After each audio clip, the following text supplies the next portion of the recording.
안녕하세요. 이번 시간에는 부코비나 지역에 대해서 알아보도록 하겠습니다.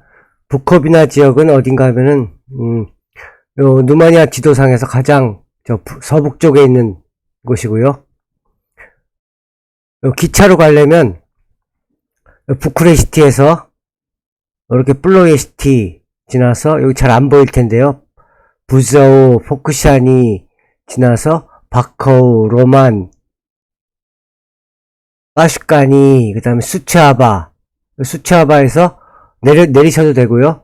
또는 수츠아바에서 더 들어가서 구라 후모르루이 또는 끔플룽 몰도베네스크라는 곳을 가셔야지 요 북쪽 부코비나 지역을 여행하실 수가 있어요. 요 부코비나 지역 여행하실 때 처음 이제 여러분이 알아두셔야 될 게 기차 타시는 법이에요. 기차 타시는 법인데 간단하게 기차 타는 법에 대해서 잠깐 설명하고 그 다음에 부코비나 설명을 할게요. 여러분이 아셔야 될 게 요 체페레로 요걸 아시면 돼요. 체페레로를 아시면 이게 뭔가 하면은 깔레아 페라떠 로무니에이 해갖고 깔레아 길이란 뜻이에요. 페라떠 하면은 요거는 이제 철길, 기찻길을 뜻해요. 깔레아 페라떠 그래갖고 그 다음에 레는 로무니아, 깔레아 페라떠 로무니아. 체페레.로를 일단 인터넷에 치시면 이런 게 떠요. 다시 여기서 쳐볼게요. 체페레.로 뽕크트로 치면은 이런 그 화면이 뜨는데요. 이 화면에서 여러분이 알으셔야 될 게 요 왼쪽 끝에 보면은 크게 해볼게요. 크게 하면 요 왼쪽 끝에 메르술 뜨레누릴 잠깐만요. 메르술 뜨레누릴로 데 껄러또리라는 말이 뜹니다. 요게 요걸 치고 들어가시면요. 요런 이제 화면이 뜨는데 델라 어디로부터 뿌널라 어디까지 닫다 블랙거리 언제 떠날 거냐 그리고 델라 부쿠레시티에서부터 쓰면은 부쿠레시티 하면 부쿠레시티 쓰면 여기 부쿠레시티 노르드가 떠요. 가라데 노르드 북역을 뜻하는데요. 여기서 타고 가시면 돼요. 가라데 노르드 거의 지방 가는 거는 이 부쿠레시티 노르드에서 거의 다 출발하니까요. 부쿠레시티 노르드를 치시고 그 다음에 가실 곳 이 부코비나를 여행하시려면 수체아바라는 곳을 가셔야 돼요. 수체아바를 치시고 내일 만에 가신다. 날짜는 여러분이 여기 치시면 날짜가 나와요. 언제 가실 건지. 내일 간다 하면 여기 이제 까우떠 여기 나오는데요. 여기서 찾으시면 돼요. 찾으시면 이제 시간이 나와요. 6시 37분, 10시 55분, 13시 45분 이렇게 가는데 요즘은 이제 이게 시간이 굉장히 단축됐어요. 지금 샤세오레 온스프레제체 미노때 6시간 11분 걸리는데요. 예전에 제가 여행 다닐 때는 14시간 걸렸어요. 14시간. 지금은 거의 엄청나게 많이 단축됐네요. 여길 가시면 수츠아바를 도착하시면 거기서부터 여행을 하시면 돼요. 부코비나 여행은 수츠아바서부터 여행을 하시면 되고요. 요 지역인데요. 부코비나 요 지역인데요. 요 지역은 어떤 지역인가 하면 누멜레데 부코비나 프로비네 딘 꾸분툴 슬라브 부크 벤트루 파그 이 북이란 단어는 파그는 뭔가 하면 이제 유럽 너도 밤나무를 뜻한다 그래요. 그러면 이거 이제 쳐보면 나오는데 요런 나무래요. 유럽 너도 밤나무. 그러니까 요런 나무들이 많아서 여기가 부코비나라 그러는 거예요. 그 다음에 수픽스 슬랍 오브는 뭐뭐의 라는 뜻이고요. 이나는 땅이라는 뜻이에요. 그래서 이 부코비나라는 뜻은, 부코비나라는 이 지명은 짜라 파질로로 이렇게 번역이 돼요. 그러니까 너도 밤나무의 땅이다 이렇게 번역이 되는 곳이에요. 근데 여기는 그 오랜 역사상에서 보면은 여러 그 지배층이 거쳐갔어요. 맨 처음에 1346년부터 1774년까지는 몰도바 공국이 다스리던 땅이었었고요. 1774년부터 1918년까지, 1918년이 중요한, 계속 요게 나오는데요. 요건 뭔가 하면은, 이제, 짜라, 말라키아와 몰도바, 그 뒤에 나머지 땅들이, 트란실바니아 나머지 땅들이 합병된 날이에요. 그니까, 1차 세계대전을 갖다 전승국이 돼가지고, 루마니아가 요 땅을 얻었어요. 그때 부코비나도 들어오게 되는 거예요. 루마니아 땅으로. 그래서 1774년부터는 1918년까지는 합스부르크의 지배를 받았고요. 그 다음에 1918년부터 1940년까지는 루마니아 땅이 됐어요. 근데 그 이후에 바로 1940년에서 1941년 요 사이에는 소비에트 유니언한테, 그러니까 소련이라고 그러죠. 소련. 예전엔 소련이라고 그랬어요. 소련한테 뺏겨요. 소련한테는 어디만 뺏기냐면 부코비나. 지금 지도상으로 보면요, 부코비나가 있는데 요 체르노우치라는 데가 보일 거예요. 여기 쪽에 체르노우치, 요렇게 이 부코비나라는 데가 요 바트라도르네이, 그 다음에 피아트라네암츠, 여기 위쪽으로 해가지고 보토샤니 쪽으로 해가지고 요렇게 돼 있어요. 근데 지금 현재도 요쪽 부코비나는 우크라이나한테 뺏겼고요. 여기는 우크라이나 땅이. 요 밑에만 지금 루마니아 땅이에요. 여기만. 남부코비나. 북부코비나는 1년간은 뺏겼어요. 근데 다시 1941년서부터 45년까지 이때는 2차 세계대전 당시죠. 이때는 다시 루마니아가 찾아와요. 그러다가 남쪽은 1945년 이후부터 지금까지 루마니아 땅인데, 요 북쪽은 1945년부터 1991년까지는 소련의 땅이었었어요. 이때는 아직까지 소련이 분할되기 전이라서 소련의 땅으로 됐다가, 지금은 소련이 분할되고 이 독립국가 연방 요걸로 분할되면서 지금은 요 북부코비나는 우크라이나 땅이 돼 있어요. 역사상 이렇게 돼 있다고 보시면 되고요. 그 다음에 부코비나를 이 부코비나 지역은 그 외벽에 프레스코아를 그려놓은 그 수도원들 때문에 유명하다고 했는데요. 그 수도원들 중에서는 7개 정도가 비세리칠레, 삑다떼, 딘노르둘, 몰도베이.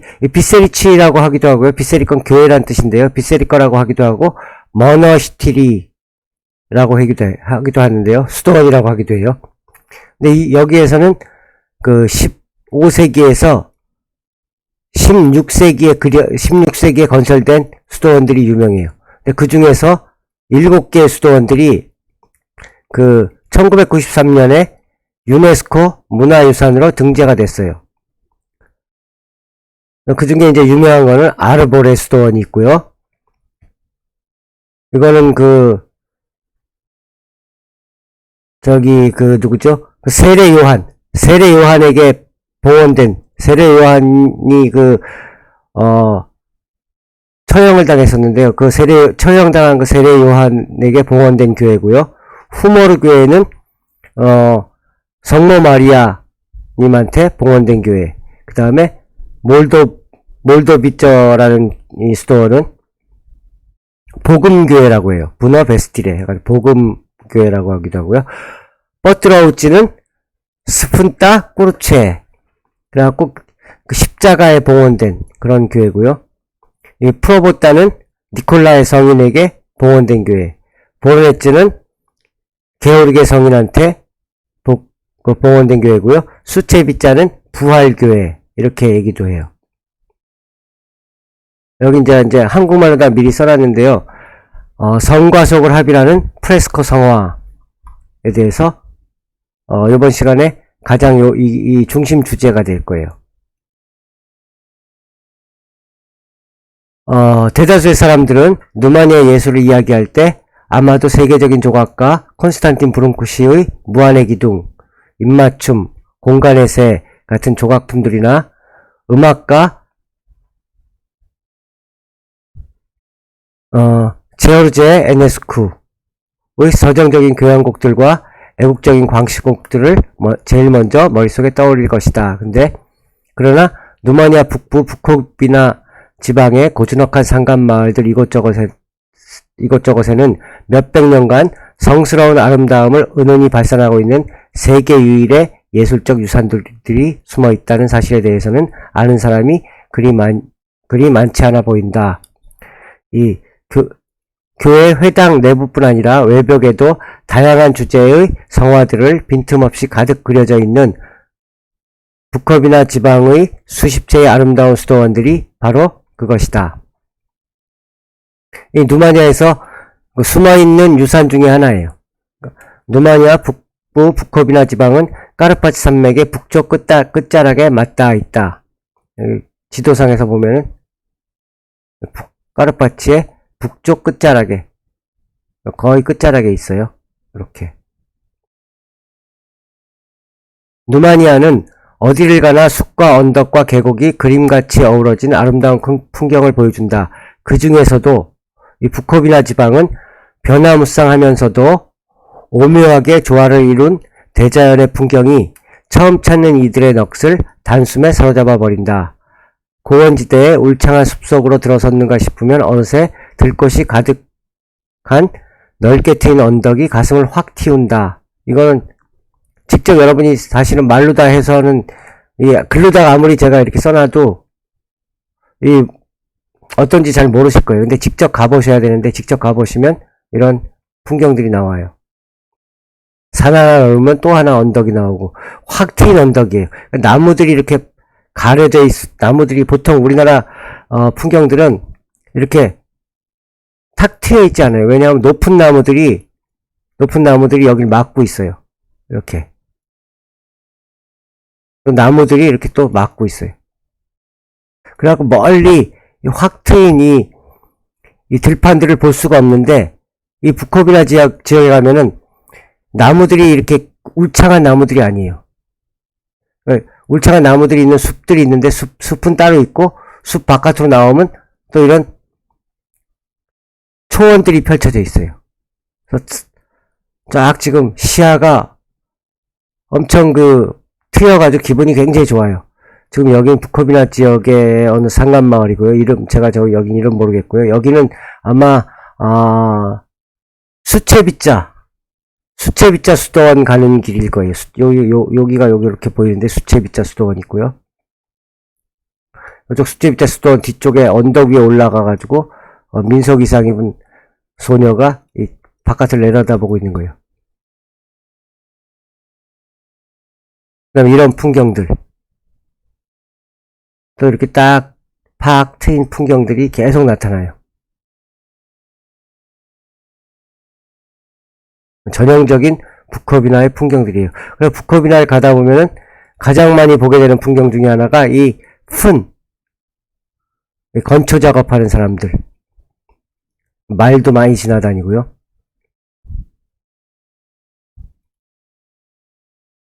언덕을 막 벗어나면 냇물이 청아한 소리로 흐르고 나뭇잎들이 바람의 박자에 맞춰 몸을 사각사각 비벼대며 작은 새들이 짧은 노랫가락으로 화음을 맞춰주는 신비로운 계곡 안으로 들어서게 된다. 계곡들이 굉장히 많아요. 계곡을 살짝 비켜서 볕이 드는 산길로 올라서면 물결치는 듯한 초록의 언덕들 중간중간에 아담한 시골집들이 띄엄띄엄 자리 잡고 있는 것이 보인다. 그 사이로 양떼들이 꼬물거리고 말들이 한가로이 풀을 뜯는 정감 어린 풍경이 나타난다.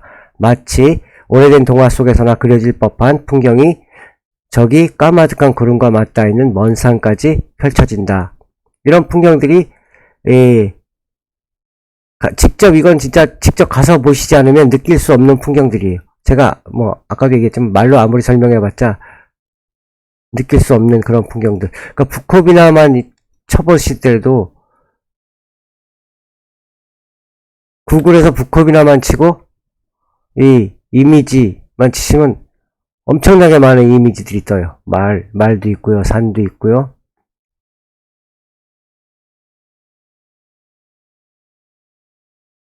아름다운 풍경들이 엄청나게 많이 뜨니까 여러분들이 구경하시고요. 부코비나 풍경들. 이 부분은 약간 딴 데서도 많이 설명하는 그 얘기인데요. 저기 작년에 했던 그 누마니아 종교문화 시간에도 설명했었어요. 누마니아의 철학자 루치안 블라가는 이러한 누마니아 풍경을 미오리자의 공간, 스파치울 미오리틱이라고 이름지었다. 어린 양으로 번역되는 미오리자는 오랜 옛날부터 루마니아 민족이 사는 곳이면 어디에서든지 불리던 목가풍의 단가로 누마니아 민족의 자연친화적 심성을 반영하는 대표적 민요를 할 수 있다. 이 민요의 첫 구절은 빼운 피치오르 데 플라이, 빼오 구라델라이, 이아떠 비는 깔레, 세코보르 라발레. 산깃을 작은 언덕 곁으로 낙원의 문지방 앞에 오솔길 따라서 계곡을 내려오네. 이렇게 시작하는데요. 이 플라이라는 데가 지금 본 곳이에요. 평평한 지역, 특히 까르파치 산맥 언덕을 가리키는 말로 푸른 초목으로 뒤덮여 있으며 확 튀어있고 계곡을 향해 완만한 경사가 흐르는 지형을 이룬다. 여기 지금 좀 아까 보여드린 이 풍경들이 바로 요 플라이예요. 플라이. 이걸 플라이라 그래요. 이 지역을 플라이. 이런 언덕을 플라이라 그러고요. 요 사이에 여기 지금 사진이 안 나오는데요. 요 계곡, 요쪽 뒤쪽에 물이 흐르는 요쪽 요런 계곡들, 요런 걸 갖다가 발레라 그래요. 발레. 작은 계곡이에요. 요거는 미오리자의 공간은 한마디로 요약하면 초원과 숲과 언덕과 계곡이 고절을 반복하면서 끊임없이 물결치듯 이어지면서 조화를 이루고 있는 그런 공간이다. 그곳은 목동들이 양과 가축을 돌보고 농부들이 곡물과 채소를 가꾸며 소박하게 살아가는 삶의 중심지이며 다치아인들이 뿌리를 내리고 로마인들과 섞이며 형성된 루마니아 민족이 슬라브, 헝가리, 터키 등의 지배와 영향 아래에서도 결코 떠나지 않고 지켜왔던 어머니 모체와 같은 곳이기도 하다. 이 얘기는 제가 한 수십 번 얘기했을 거예요. 누마니아 사람들은 이 공간 속에서 자연계의 영원한 순환을 모방한 순박한 문화를 이루며 살아가고 있다. 오늘 할 얘기는 지금 여기서부터고요. 중요한 거는 부코비나의 수도원들은 바로 이런 누마니아의 전형적 전원 풍경들 속에 자리 잡고 있다.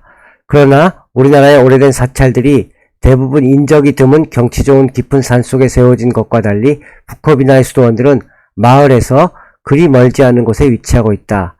마을 가까이 위치하고 있기에 그곳 사람들은 주일과 성일 외에도 원할 때는 언제든지 가까운 수도원을 찾아가서 경건하게 마음을 다스린다. 지금도 그곳 사람들은 주일과 성일이면, 특히 성일은 뭘 뜻하냐면 흐람이라는 게 있어요. 흐람이라는 말이 있는데요. 흐람이 뭔가 하면 누구에게 봉헌됐느냐 하는 거예요. 그러니까 좀 아까 제가 위에서 설명한 것처럼 이쪽 보면은 아르보레 수도원에는 흐람이 요한 보테저토를 그래서 세례 요한에게 봉헌된 교회예요. 아르보레 교원은. 후모르는 마이카 돔룰루이 주님의 어머니 성모 마리아에게 봉헌된 거예요.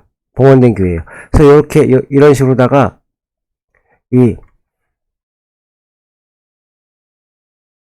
봉헌된 날이 성일이에요. 이 사람들한테.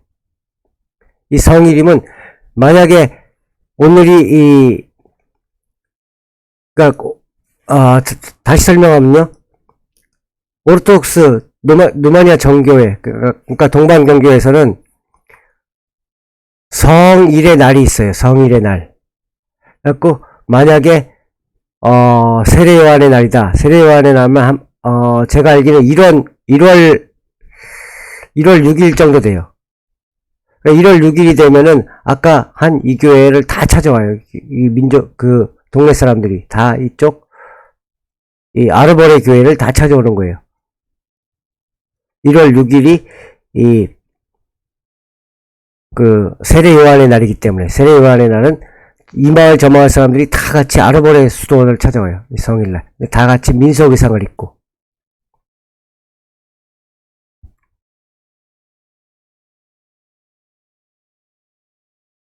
지금도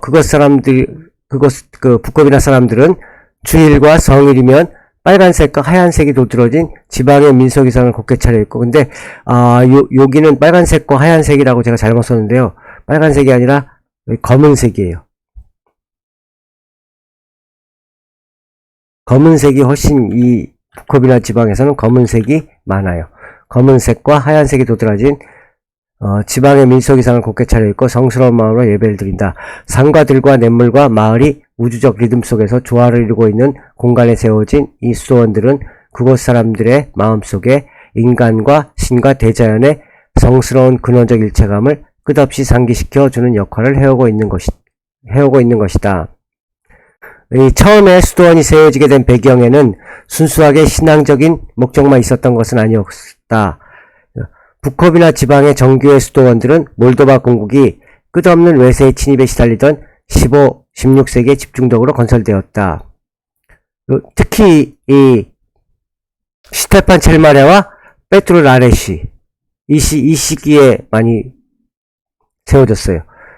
요 얘기는 여러분들이 저번 시간에 제가 했던 요걸 또 같이 보셔야 돼요. 이거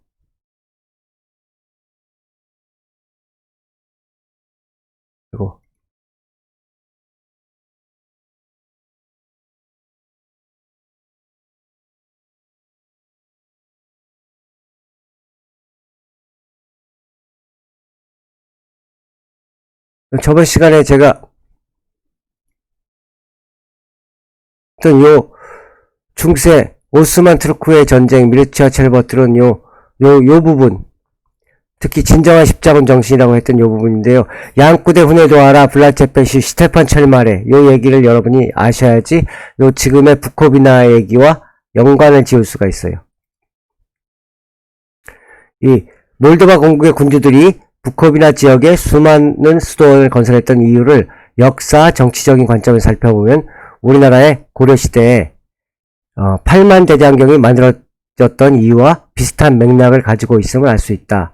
고려가 이 몽골의 침입을 불력으로 막아내고자 8만 대장경을 만들었던 것처럼 몰도바 공국은 오스만 티르크와 폴란드 등의 침입을 신의 도움으로 막아내고자 했던 것이다. 그래서 많은 군주들이 이 수도원을 세웠던 거예요. 변방 지역에 그토록 많은 수도원을 건설한 또 하나의 중요한 이유는 그 지역이 언제까지나 자신들, 그러니까 몰도바인들의 땅으로 남게 될 것임을 외적들에게 확실히 알리고자 하는 강한 의지에서 찾을 수 있다. 북커비나의 수도원들이 비록 어느 정도는 정치적인 이유를 가지고 건설되었기는 하지만 성스러운 의미와 예술적 고귀함을 배제한 채 오직 정치 외교적인 목적만으로 아무렇게나 건축된 것은 아니었다. 고결한 종교적 삶을 원했던 지방 민중들의 소망을 가득 담고 건축되었기에 지금까지도 성스러움과 아름다움을 고이 간직하고 있는 것이다. 이 북컵이나 지방의 정교회 수도원들은 건축물 자체로서도 아름답지만 그보다는 건물 내부와 외벽의 프레스코 성화 때문에, 이 프레스코 성화가 있기 때문에 더욱 유명해졌다. 특히 수도원들의 외벽을 수놓은 프레스코 성화들은 세속적인 공간에서마저 종교적 성스러움을 느끼고자 하는 루마니아의 독특한 문화 양식을 보여주고 있다. 이 부분은 천천히 얘기할게요. 상당히 중요한 부분인데요. 웅장한 서유럽의 거의 모든 성당들이 건물 내부에만 프레스코 성당들에는 건물 내부에만 프레스코 성화들이 장식되어 있다. 바실리스크나 고딕 양식의 카톨릭 교회들은 교회 안과 밖을 벽으로 철저하게 분리시켜 놓고 교회 안은 성스러운 초월의 공간이며 교회 밖은 세속적이고 현세적인 공간일 뿐이라고 인식한다. 그러니까 교회가 있으면 교회 안은 성스러운 공간이에요. 교회 안. 문이 있으면 교회 문으로 들어가서 그 안쪽. 근데 이 바깥은 세속적인 공간이에요. 그래서 하나님을 만나려면 교회 안으로 들어와야지만 만난다. 교회 바깥에서는 못 만난다. 이런 관념을 가지고 있는데요. 따라서 카톨릭 성당의 벽은 성과 속을 분리시키는 일종의 차단장치 역할을 하며 성당의 문은 속에서 성으로 통과하는 검열의 관문으로서 의미를 지니게 된다. 이 카톨릭에서는 이렇게 보는 거예요. 성스러움, 세속적인 거. 하나님은 교회 안에서만 만난다.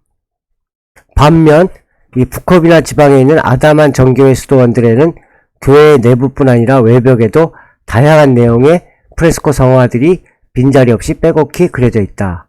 성화들을 수도원의 외벽에 그려놓은 것은 신의 은총과 성스러움을 느끼는 장소가 성전 안으로 국한될 필요가 없다는 것을 의미한다. 그러니까 오래전부터 누마냐 사람들은 신과, 이것도 또 중요한 얘기인데요.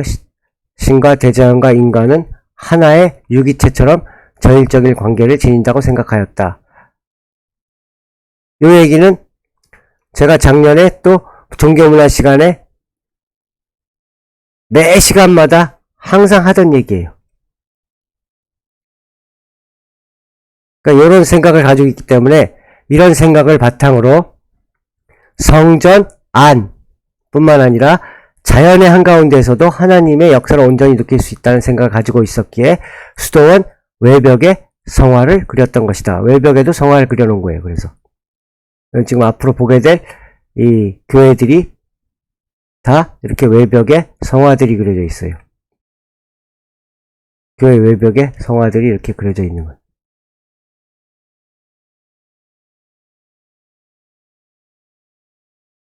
성전 밖에 대자연 속에서도 수도원 외벽의 성화들을 바라보면서 얼마든지 신의 현저를 느끼고 성자들의 삶의 태도를 경건하게 배울 수 있다는 마음가짐에서였다.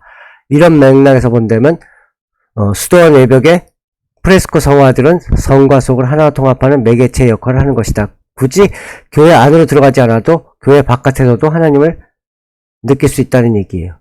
그러니까 대자연 속에서도 하나님을 만날 수 있다. 이게 누마냐 사람들의 종교적 태도예요. 수도원의 외벽에 성화를 그려놓은 또 하나의 이유는 백성들을 위한 지배층의 배려. 이것도 중요한 얘기인데요. 백성들을 위한 지배층의 배려예요. 수도원이 건립된 중세, 그러니까 15세기, 16세기에는 누마냐 농민들의 대부분이 글을 읽을 줄 몰랐기 때문에 문자로 기록된 성경을 이해할 기회를 갖지 못했다. 게다가 정교회에서 예배나 의례 중 사용하는 언어는 누마니아 농민들이 사용하는 라틴어 기원의 언어가 아니라 고대 교회 슬라브어, 슬라바 100개 비세리치아스커 해가지고 슬라보닉이라는 말이 있어요. 그 다음에 이 글자도 그나마도 끼릴 문자예요. 라틴 문자가 아니라.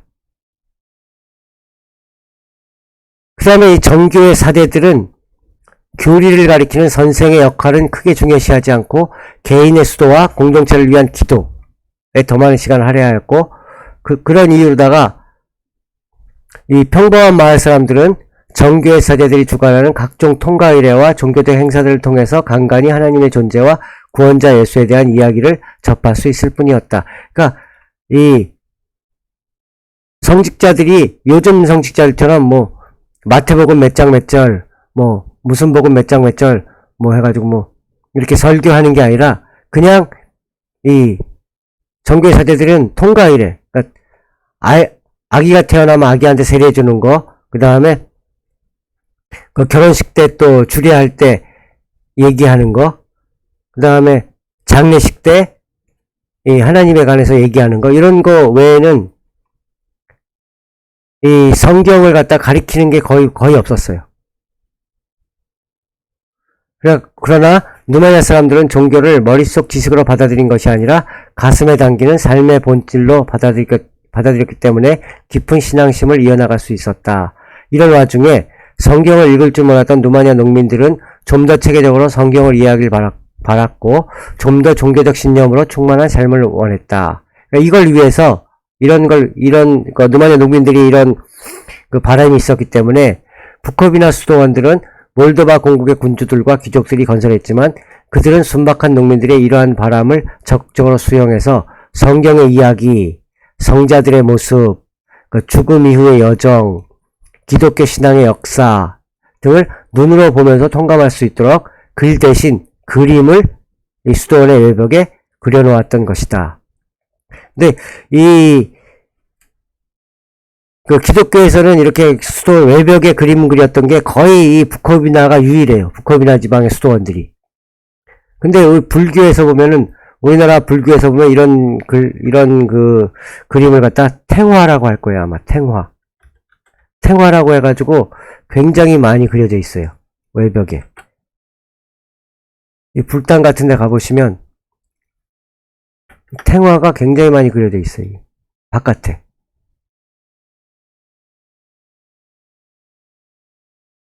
이렇게 탱화들이, 이것도 그 불당이라고 그러나요? 사찰의 벽에 이런 그림들이 많이 그려져 있어요. 근데 카톨릭의 벽에는 이 그림들이 없어요. 거의 프레스코화들이. 유일하게 이 부코비나 지방에만 이게 많다는 거.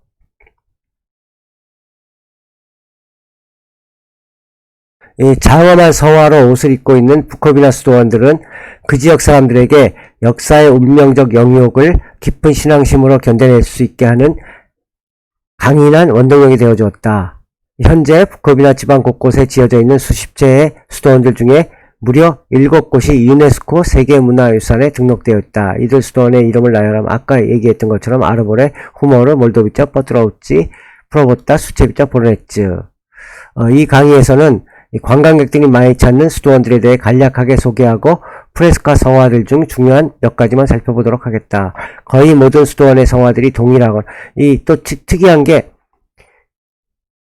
이 7개 이외에도 더 많은 수도원들이 있는데요. 이 수도원들의 그 외벽의 성화들이 같은 주제를 가지고 있는 게 굉장히 많아요.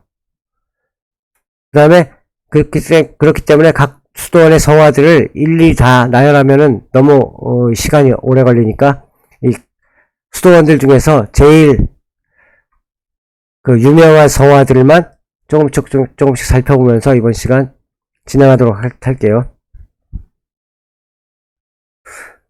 부코비나의 수도원들은 어떻게 배치가 되어 있냐면,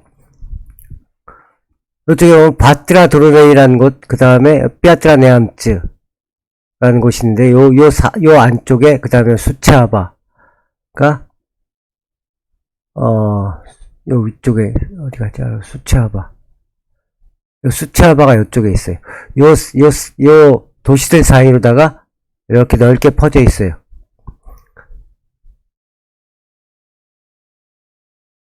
요 그림에서 보면은, 요 그림을 갖다 다시 좀 더 크게 만들어 놓은 건데요.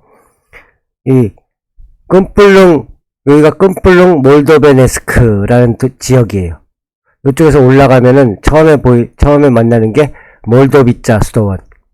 그 다음에 그 옆으로 가면 수체비자 수도원. 그 다음에 더 속으로 들어가면 이 뿌트나 수도원. 뿌트나 수도원은 외벽에 그림이 없어요. 근데 좀 이따 설명할 텐데요. 대신에 여기는 그 누마냐의 정신이 모여 있는 곳, 그런 평가를 받고요. 이쪽에서 수체아바에서 이 보그다나 쪽은 좀 조그맣고 이거 별로 안 유명한 수도원이라서 지나가셔도 되고요.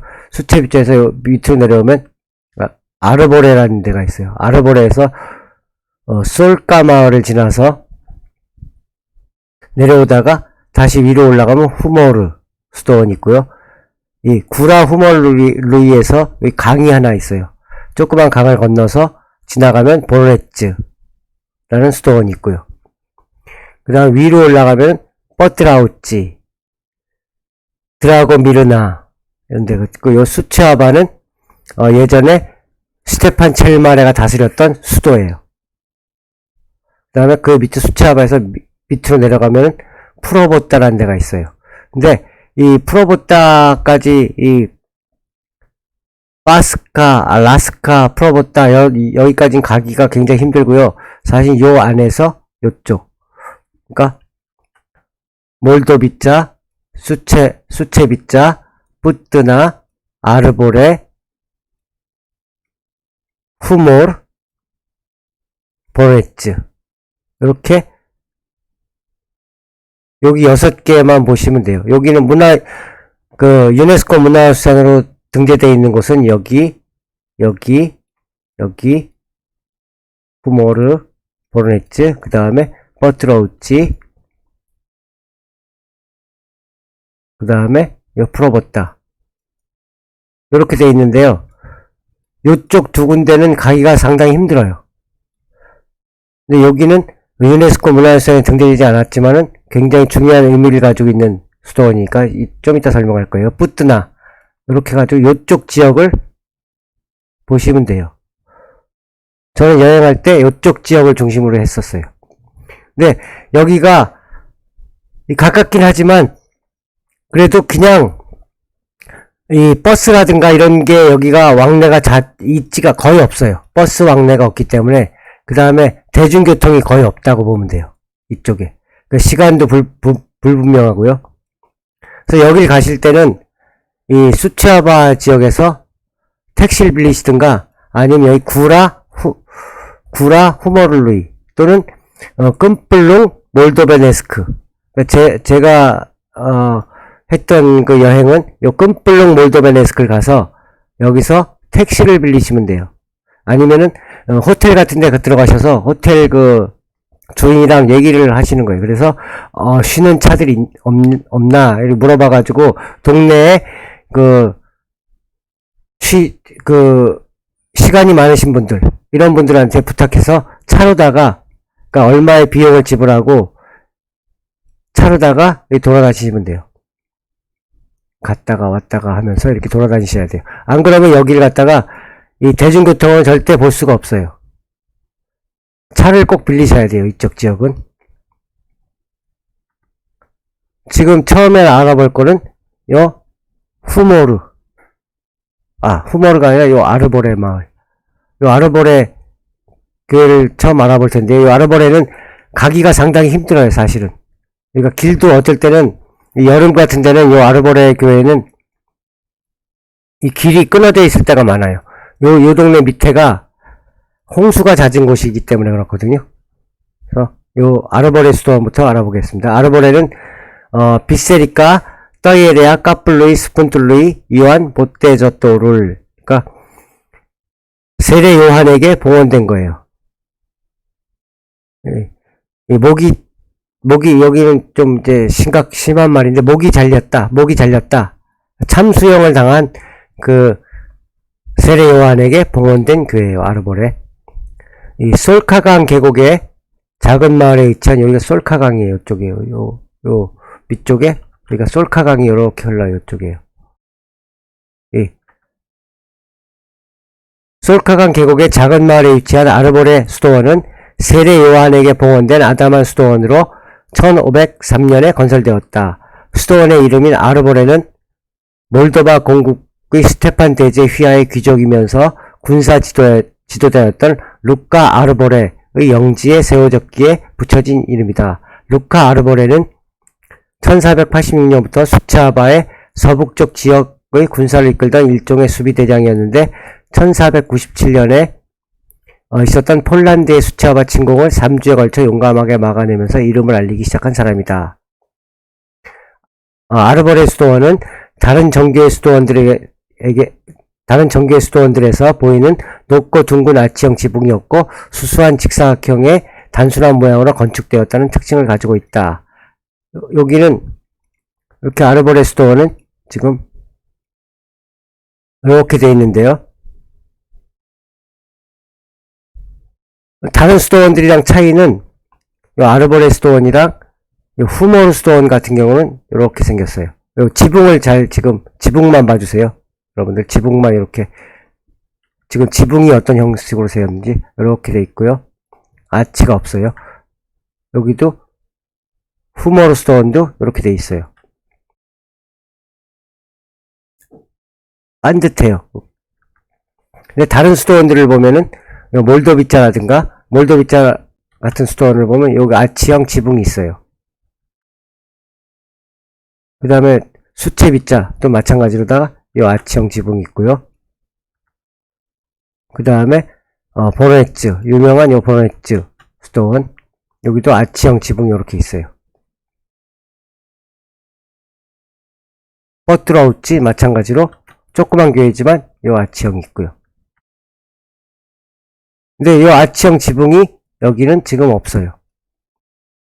후모르 아르보레 수도원이랑 후모르 수도원은 요 아치형 지붕 요렇게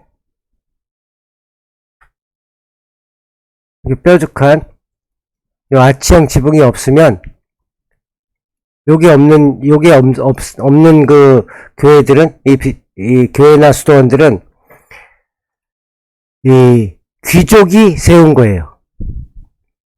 그러니까 이거는 귀족이 세운 거고 왕이 세운 교회들은 다 이 아치형 지붕이 있다. 아치형 지붕이 있으면 왕이 세운 교회. 요거 아치형 지붕이 있으면 왕이 세운 교회. 요 지붕이 없으면 이렇게 반듯하면 요 지붕이 없다고 생각하면 그거는 귀족이 세운 교회다. 이렇게 생각하시면 돼요. 귀족이 세운 교회는 이게 없어요. 서쪽의 벽면이 개선문 형태를 띠면서 안쪽으로 움푹 들어가 있고 네 벽면 중 앞쪽의 긴 벽면 중앙에 출입구가 놓여 있는데 이러한 건축 형태는 아르보레 수도원이 최초이다. 여기 특징이 이렇게 아치형으로다가 요 건물 요쪽 벽이 이렇게 쏙 움푹 패여 있었어요. 움푹 패여 있고요. 그 다음에 입구가 요 가운데 있어요. 이 다른 수도원들은 입구가 이렇게 가운데 있지 않고 요 끝쪽에 있어요. 이렇게 끝쪽에 대부분이 여기는 막혀져 있고요. 근데 중앙에 있는 거는 요 아르보레 수도원이 유일해요. 여기도 보면은 이렇게 뒤쪽에 이렇게 돼 있어요. 그러니까 누마니아 수도원들은 이 대부분 어떻게 구성이 되어 있냐면은 이런 요것도 이름 아셔야 되고요. 요 프로나우스, 나우스, 알타르 이렇게 돼 있어요. 여기는 입구예요. 입구. 들어가는 입구가 돼 있고요. 그 다음에 안에는 요 예배 드리는 곳이에요. 사람들이 예배 드리는 곳.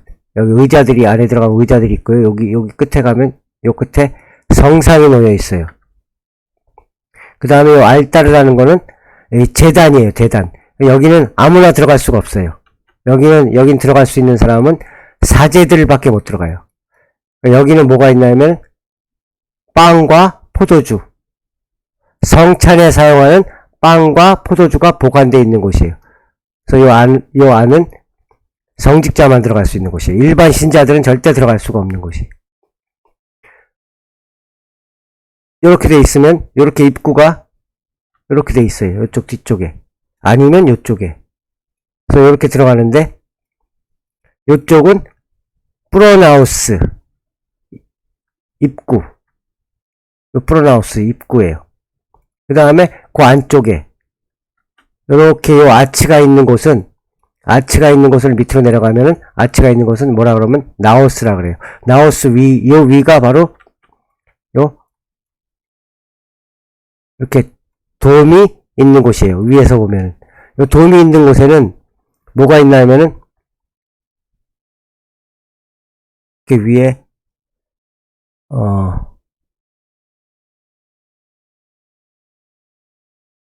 천정이 있어요. 천정. 이렇게. 이거는 몰도비자인데요. 이 나우스 위를 보면은 요 돔이 있는데요. 요 도면은 위를 이렇게 쳐다보고, 이건 지금 이제 천장을 이 하늘, 천장 끝을 본 모습인데요. 그 끝에는 항상 예수님이라든가 하나님이 계세요. 그 끝에. 그러니까 이 그림은 어디에 그려져 있냐면, 바로 요 동그란 원에. 여기에는, 요 부분에는 항상 이렇게 하나님과 또는 예수님의 모습이 그려져 있어요. 그래서 요거는 나오스라 그래요. 나오스. 아까 얘기했던 나오스. 나오스에서 바로 고개를 들어서 올려다보면 그 지붕 끝에 예수님과 하나님이 계신다고 보시면 되고요. 요건 입구. 요거는 제단. 이렇게 항상 이렇게 세 개로다가 이렇게 분리가 될 수 있어요. 요 세 가지로 수도원들은. 요거 앞으로 여러분들이 수도원이 들어가시면은 요걸 꼭 보실 거예요. 그리고 요 안에서는 요 프로나우스에서 뭘 하냐면은 대부분이 요 앞에 프로나우스 앞에는 이렇게 앞에는 이 칸막이가 있고요. 여기는 뭘 파냐면 요 앞에 초를 팔아요. 초. 우리나라 돈으로 한 10원 정도씩 할 거예요. 초도 팔고 그 다음에 초 말고도 또 성상, 이콘 안에 복수형으로는 이 성상들을 팔아요. 이코 안에는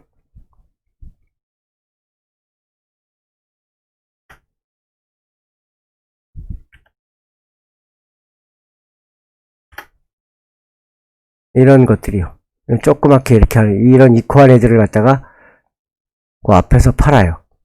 이 프로나우스에서. 프로나우스 요 앞에서. 그렇게 아시면 되고요.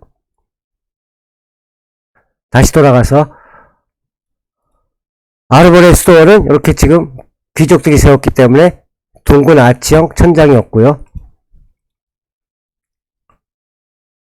여기는 아치형이 있고 가운데 문이 가운데 있다는 거는 이 프로나우스가 없다는 얘기예요. 프로나우스가 이쪽에 안쪽에 있고 프로나우스, 나우스, 알타르가 있는데 여기가 애매해요. 여기는 바로 요 나우스로 바로 들어갈 수 있는 그런 구조예요. 이건 좀 특이한 아르보레 수도원만의 특이한 구조고요.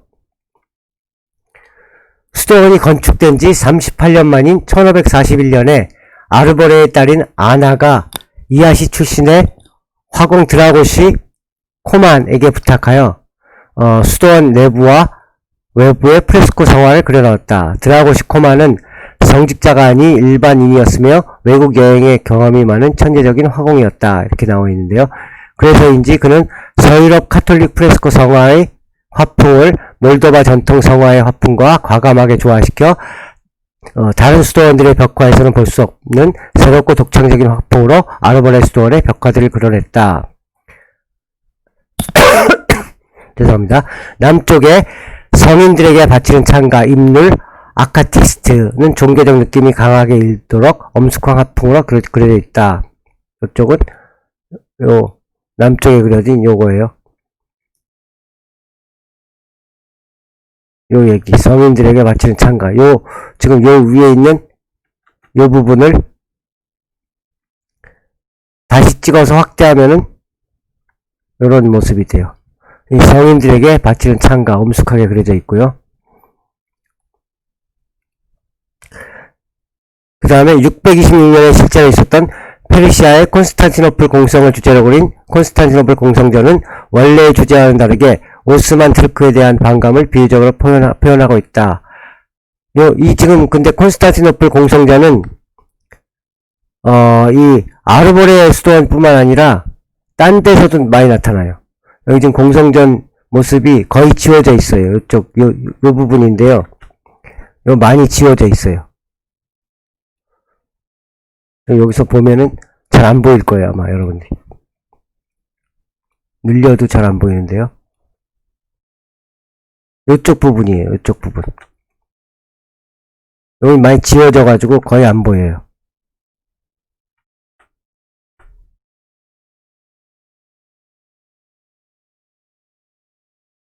근데 요건 이제 다른 수도원에서도 요 똑같은 모티브가 그대로 또 그려져 있으니까요. 다른 데를 보고요. 근데 여기서 또,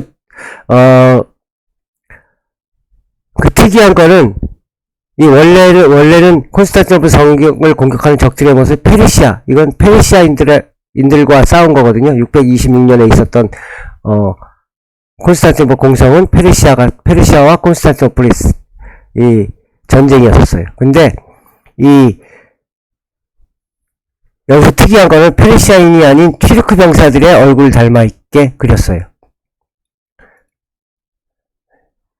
그러니까 이제 페르시아인보다는 오스만 튀르크한테 대한 반감이 있었기 때문에 그 모습을 갖다가 성스러운 콘스탄티노플을 공격하는 이 공성전을 하는 그 적의 모습이 페르시아가 아니라 튀르크 병사들로 그렸던 거예요. 콘스탄티노플 공성전을 소재로 한 벽화는 아르보레뿐 아니라 다른 수도원들의 벽화에서도 찾을 수 있는데 단지 화풍과 채색에서만 차이가 있을 뿐이며 그 벽화들에서도 성스러운 땅을 공격하는 이교도 외적들의 모습은 거의 다 오스만 튀르크 사람들의 얼굴 모습을 하고 있는 점은 공통적이다. 서쪽 벽면의 반원형 부분에 그려진 성직자들에는 순교자들 사이에서 죽음의 방어자 크리스토퍼 성인의 어깨 위에 아기 예수를 태우고 있는 모습이 그려져 있는데 이러한 그림은 부코비나의 다른 수도원에 찾기 힘든 유일한 그림으로 서유럽 카톨릭의 영향을 받은 것이다. 요 부분도 제가 요걸 갖다 글로는 읽었는데 요쪽 서쪽 벽면에 요 위쪽 어딘가에 그려져 있는 거예요. 못 찾았어요, 제가. 요거는. 대신에 이 안쪽 벽에 그리면 안쪽 벽에 보면은 요거는 이제 성모 마리아가 예수님을 안고 있는 거예요. 근데 여기 이제 특이한 건 이 후광. 이쪽에 여기 후광을 그려놨는데 후광 요 그림이 전형적인 비잔틴 양식의 후광이에요.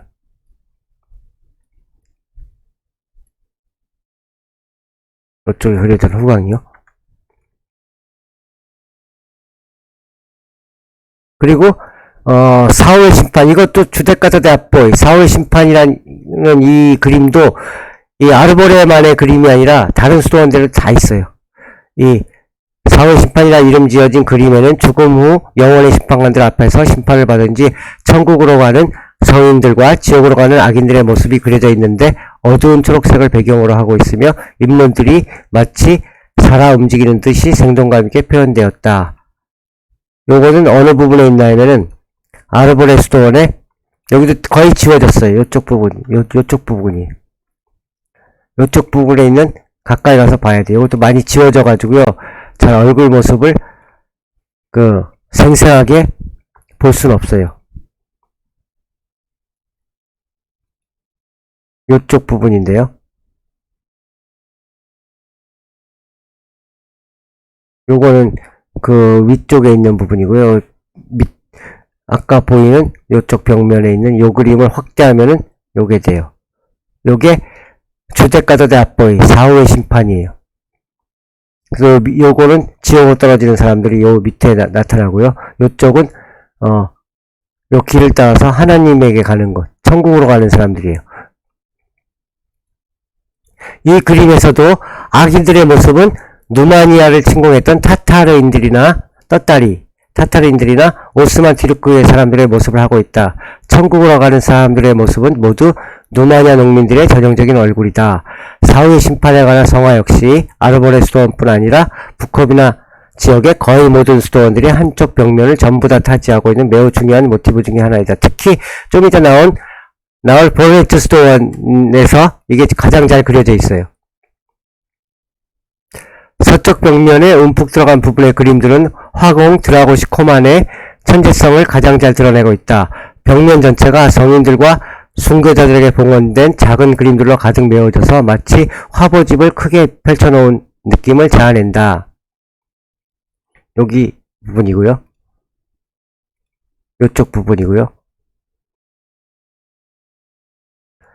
그 다음에 창세기를 모티브로 해서 그려진 밭을 갈고 있는 아담과 천을 짜고 있는 이브의 모습, 용을 물리친 게오르게 성인이 주최한 만찬에 참석한 성인들이 식탁에 앉아있는 모습 등 다양한 주제들이 이 서적 벽면을 차지하고 있다. 이쪽 부분이에요. 다. 많이 지워졌어요, 지금. 이쪽에 뭐 용을 물리치는 게오르게, 이쪽 벽면 어딘가에 나타날 텐데요.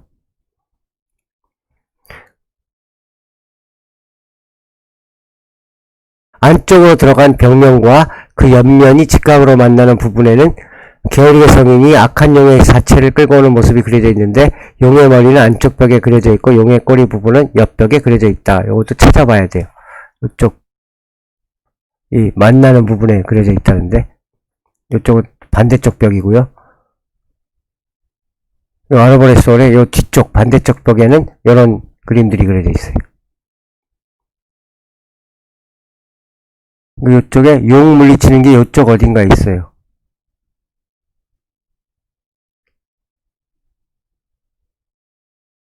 이쪽 부분 어딘가에 있는데,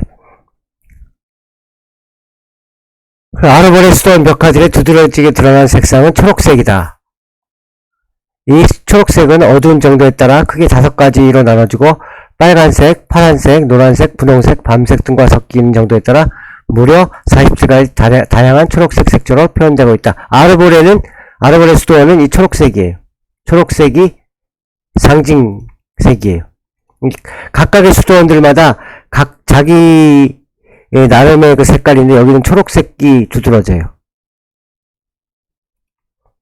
이 수도원은 초록색이 두드러지게 돼 있고요. 아르보레스도어는 이런 색을 만드는데 필요한 재료들로는 치즈, 돌가루, 들풀 등을 사용했을 거라 추측되는데 정확한 재료의 배합 방법은 화공의 죽음과 함께 사라져버렸다. 지금도 이걸 복원하려고 하는데 이 색을 낼 수가 없어요. 정확한 재료를 모르기 때문에. 17세기에서 18세기에는 아르보레스도어의 지붕이 손상된 채로 있었기 때문에 회당 내부의 성화들은 심하게 훼손되었다. 나중에 몇 차례 걸쳐 복원했지만 남아있는 원본들에 비해 채도가 강해 약간 어색한 느낌이 들기도 한다. 안타깝게도 현재 아르보레 마을은 거의 매년 홍수의 피해를 입고 있다. 다행히 아르보레스도어는 고원에 위치하고 있어 물난리는 피하지만 수도원에서 불과 20m 정도 떨어진 곳에 위치한 집들은 현재 폐허가 된 채로 남아있다. 요 부분도 제가 언젠가 사진 찍어 놓은 게 있는데 지금 못 찾아가지고 제가 사진이 하도 많아가지고 못 찾았어요. 근데 여기서 보면은 요 마을에 요 바로 밑으로 내려가면 여기서 바로 여기만 지나가면 밑이면 여기가 낭떠러지 비슷해요. 낮은 지역이에요. 요 밑에 지역이 내려가면 여기는 물난리가 있었어요. 요 밑에 지역, 요 바깥으로 나가서. 그래서 여기 그때도 갈 때도 여기가 길이 끊어져 있어가지고 돌아서 갔던 기억이 나와요. 제가 갈 때는 이쪽 가는 길이 있었는데 길이 끊어져 있어가지고 딴 데로 다 한참 돌아서 뒷길로다 해가지고 갔던 기억이 나고요. 그 다음에 있는 게 후머르 스토어인데 후머르 스토어는 붉은색이에요. 그리고 이 스토어는 성모 마리아에게 봉헌된 그런 스토어이고요. 후머르강 계곡의 숲과 어우러진 한적한 곳에 위치한 후머르 스토어는 성모 마리아에게 봉헌된 스토어이다. 후머르는 이쪽에 있어요. 여기 이 후머르 스토어인데 좀 찾아가기가 쉽지가 않아요. 이렇게 갔다가 구라 후머르 이쪽에서 이 산길, 오솔길 같은 길, 이 찻길이 굉장히 안 좋아요, 길이. 그 비포장도로예요. 그리고 한참 들어가야지 후머르스토어이 나타나요. 후머르스토어는 이렇게 생겼고요. 이 빨간색, 여기서도 보면서도 빨간색이 많이, 지금도 보이고요. 이렇게 후머르스토어는 요 안에 있고, 입구에 들어가면 요 또 탑이 있어요, 이렇게요. 이 탑도 또 재밌어요. 여기 안에 올라가면 이 마을 전체가 싹 내려다 보이는 곳에 있고요. 이렇게 빨간색에 있는 후머르스토어. 여기도 요 그림이 굉장히 유명한 그림인데요. 여기 또 빨간색이 많이 남아 있어요. 이 성모 마리아에게 봉헌된 수도원이고, 슈테판 대제의 아들 페트로 라레시의 명령에 의해 테오도르 부브이오그라는 사람이 1530년에 건축을 시작해 1535년에 완공하였다. 1641년에는 바실레 루프에 의해 수도원 옆에 방어형 탑이 건설되었다. 여기 보이는 방어형 탑이요. 요건 나중에 세워진 거고요. 아르보레 수도원과 마찬가지로 둥근 아치형의 지붕이 없는 것이 특징이다. 참고로 둥근 아치형의 지붕이 없는 수도원들은 대부분 지방 호족들이 자신들의 재산을 헌납하여 만든 수도원들이다. 아까 설명했었고요. 후모르 수도원 외벽의 프레스코 성화들은 수치아바 출신의 성직자이자 화가인 토마가 이끄는 여러 화공들이 이제 만든 거예요. 그려 넣었는데 이것이 시초가 되어 다른 수도원 외벽에 성화가 그려지기 시작하였다. 이 1535년 이후에 그려진 거예요. 후모르 수도원의 벽화들은 전반적으로 따뜻한 색상으로 채색되어 있으며 은은한 빛을 발산하는 붉은색 계통의 색조가 눈을 사로잡는다. 붉은색이 여기서 이제 붉은색이 이 후모르 수도원의 이 상징색이에요. 이 후모르 수도원 벽화 중 미학적 가치가 가장 높다고 평가받는 성화는 외부 현관의 아치형 윗부분에 그려진 아기 예수를 안고 있는 성모상. 지금 여기서 보고 있는 요 아치형 그 입구에 그려져 있는 요 성모상. 요거 아기 예수를 지금 잘 보이시나요? 요 성모 마리아가 여기 아기 예수를 갖다 이렇게 안고 있어요. 이렇게 보이실 텐데.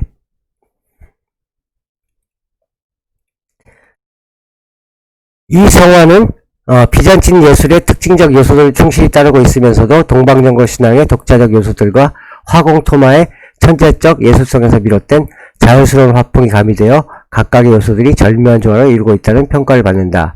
아치형 기둥 안쪽에는 사후의 심판이 기둥 사이로 스며들어오는 은은한 햇살을 받으면서 벽면 전체를 숭고한 느낌으로 채우고 있다. 여기도 또 사후의 심판은 여기도 또 나타나요. 사후의 심판.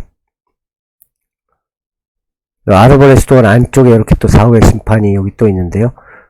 밑으로 떨어지는 사람들, 그 다음에 여기 못 올라가는 사람들, 이 하나님 곁에 올라가는 사람들은 성인이에요. 성인들은 다 후광을 입고 있어야지. 요 뒤에 이렇게 후광이 있는 사람들은 다 성인들이에요. 성인들을 그릴 때는 항상 이렇게 후광을 그려요. 천사나 예수님이나. 이 후광이 없는 사람들은 밑으로 떨어지는 사람들이에요. 지옥으로 가는 사람들.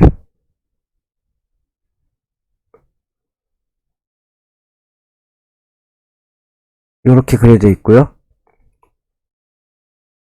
북쪽 벽면은 오랜 세월의 풍파 속에서 성화들이 거의 다 지어져서 흐릿한 흔적만을 가까스로 품고 있다. 반면 남쪽 벽면은 24개의 틀로 나눠진 성화들이 하나의 주제를 이루고 있는 성인들에게 바치는 창가가 아직도 생생한 색감을 유지하고 있다. 성인들에게 바치는 창가는 또 마찬가지로다가 각 수도원들마다 다 똑같이 있어요. 성모 마리아의 영광, 돌아온 탕자, 콘스탄티노플 공성전, 이것도 역시 콘스탄티노플 공성전 또 있고요. 소재란 성화들도 후모르 수도원 특유의 붉은색을 아직 잃어버리지 않았다. 이쪽에도 붉은 색깔이 많이 남아있고요.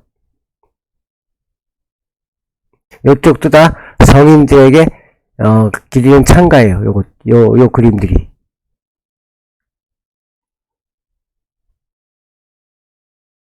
이 임눌 아카티스트라고 하는데요.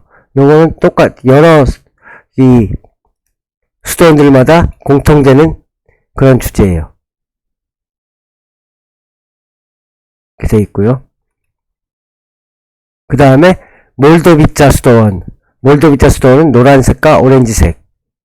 이거는 복음교회라고 또 해요.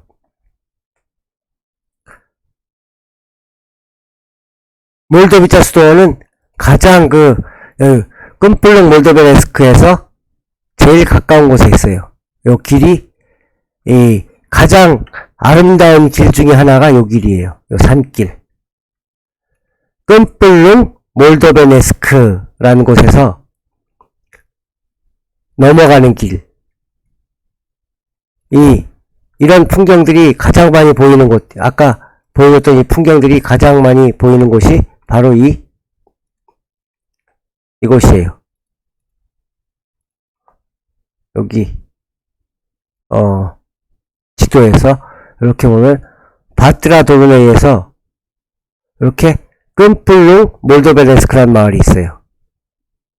끔플룽 몰도베네스크에서 쭉 올라가면은 이렇게 바트라 몰도베이 몰도비차 이렇게 가지고 몰도비차 수도원이 요 근처에 있는데요. 이렇게 가지고 몰도비차 수도원이 있어요. 요 길이 이렇게 해서 끔플룽에서 이렇게 올라가는 요 길이 가장 아름다운 길 중에 하나라고 여러분이 아시면 돼요. 요 길, 이렇게 도로길이 있어요. 노란색으로 되어 있는 요 길.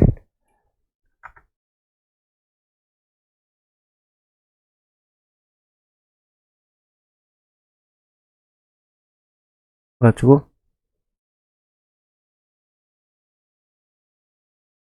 이렇게 길이 펜션들도 많고요. 요 길은 어떻게 봐야 되지? 위성 말고.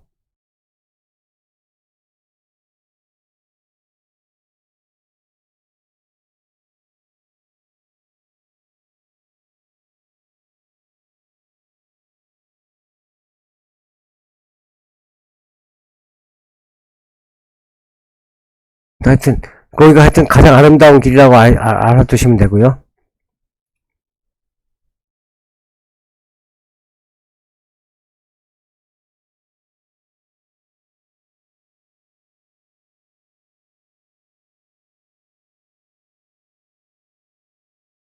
몰도비차 수도원.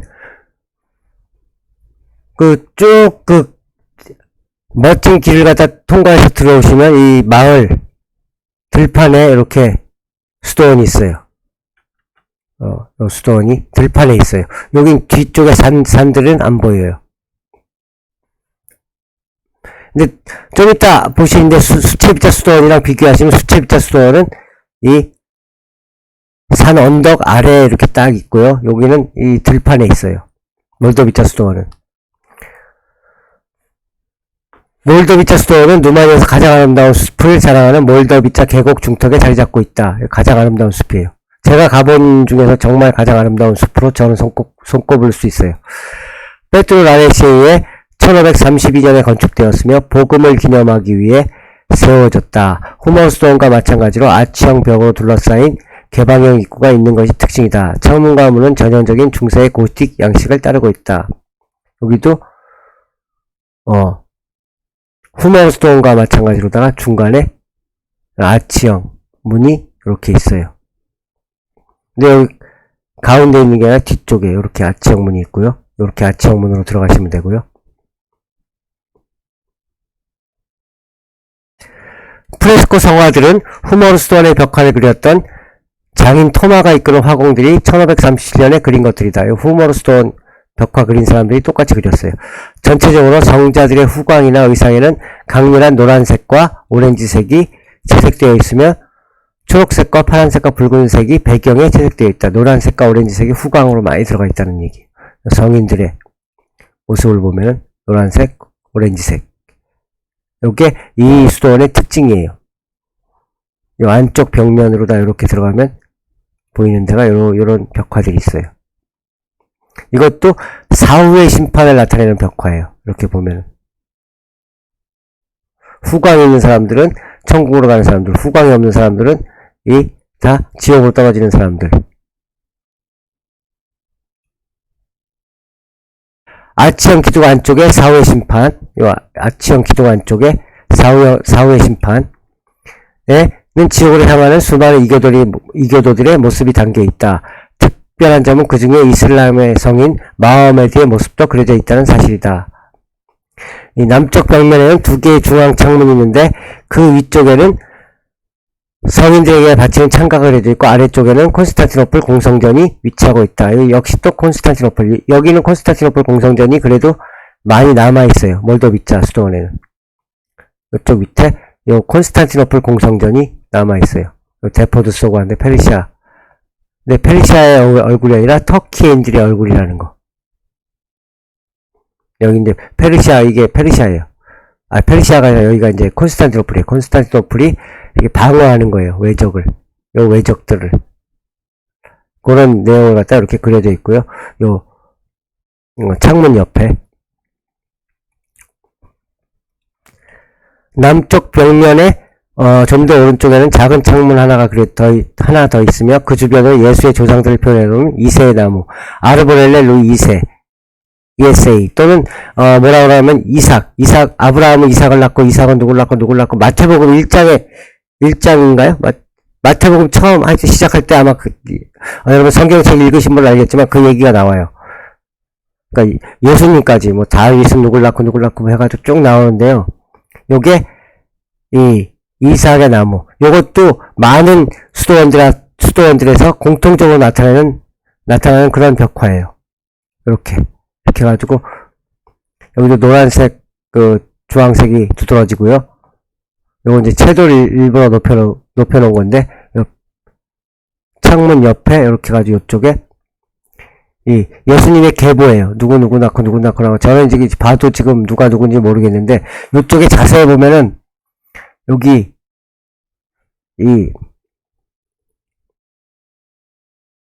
여기 크게 보면 여기 이제 문자가 3개 돼 있어요. 여기요.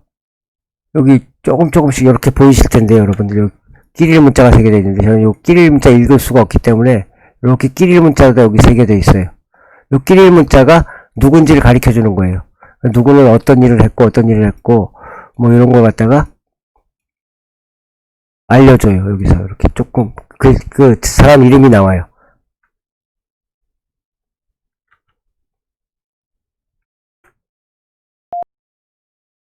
아이고. 요거 지금 제가 요 끼릴 문자도 또 이 정확한 끼릴 문자가 아니라 고대 슬라브 끼릴 문자래 가지고 제대로 이 판독이 잘 안 돼요. 하여튼 아브라함서부터 그 이후 예수님까지의 계보를 갖다 쫙 그려놓은 그런 그림이다 이렇게 아시면 되고요. 요거는 아르보렐레 루이 2세 이삭의 나무라고 그래요. 2세의 나무라고 하기도 하고요. 이 몰도비타 수도원 남쪽 벽의 성화들은 다른 수도원들에 비해 원래의 유채색이 좀 더 생생하게 보존되어 있다. 몰도비타의 프레스코 성화들뿐 아니라 부코비나 수도원들의 많은 성화들은 비잔틴의 전통적인 주제들이 누마냐 정교의 전통에 따라 새롭게 해석되어 표현되었다는 평가를 받는다. 누마냐 정교회는 고대 민간신앙과 기독교가 상호 융합하는 양상을 보인다는 특성이 있다. 요게 또 중요한 얘기인데요. 누마냐 사람들은 대부분 동방정교의 신자들이지만 일상 속에서는 많은 미신과 속신의 영향을 거부감 없이 수용하는 경향을 보인다.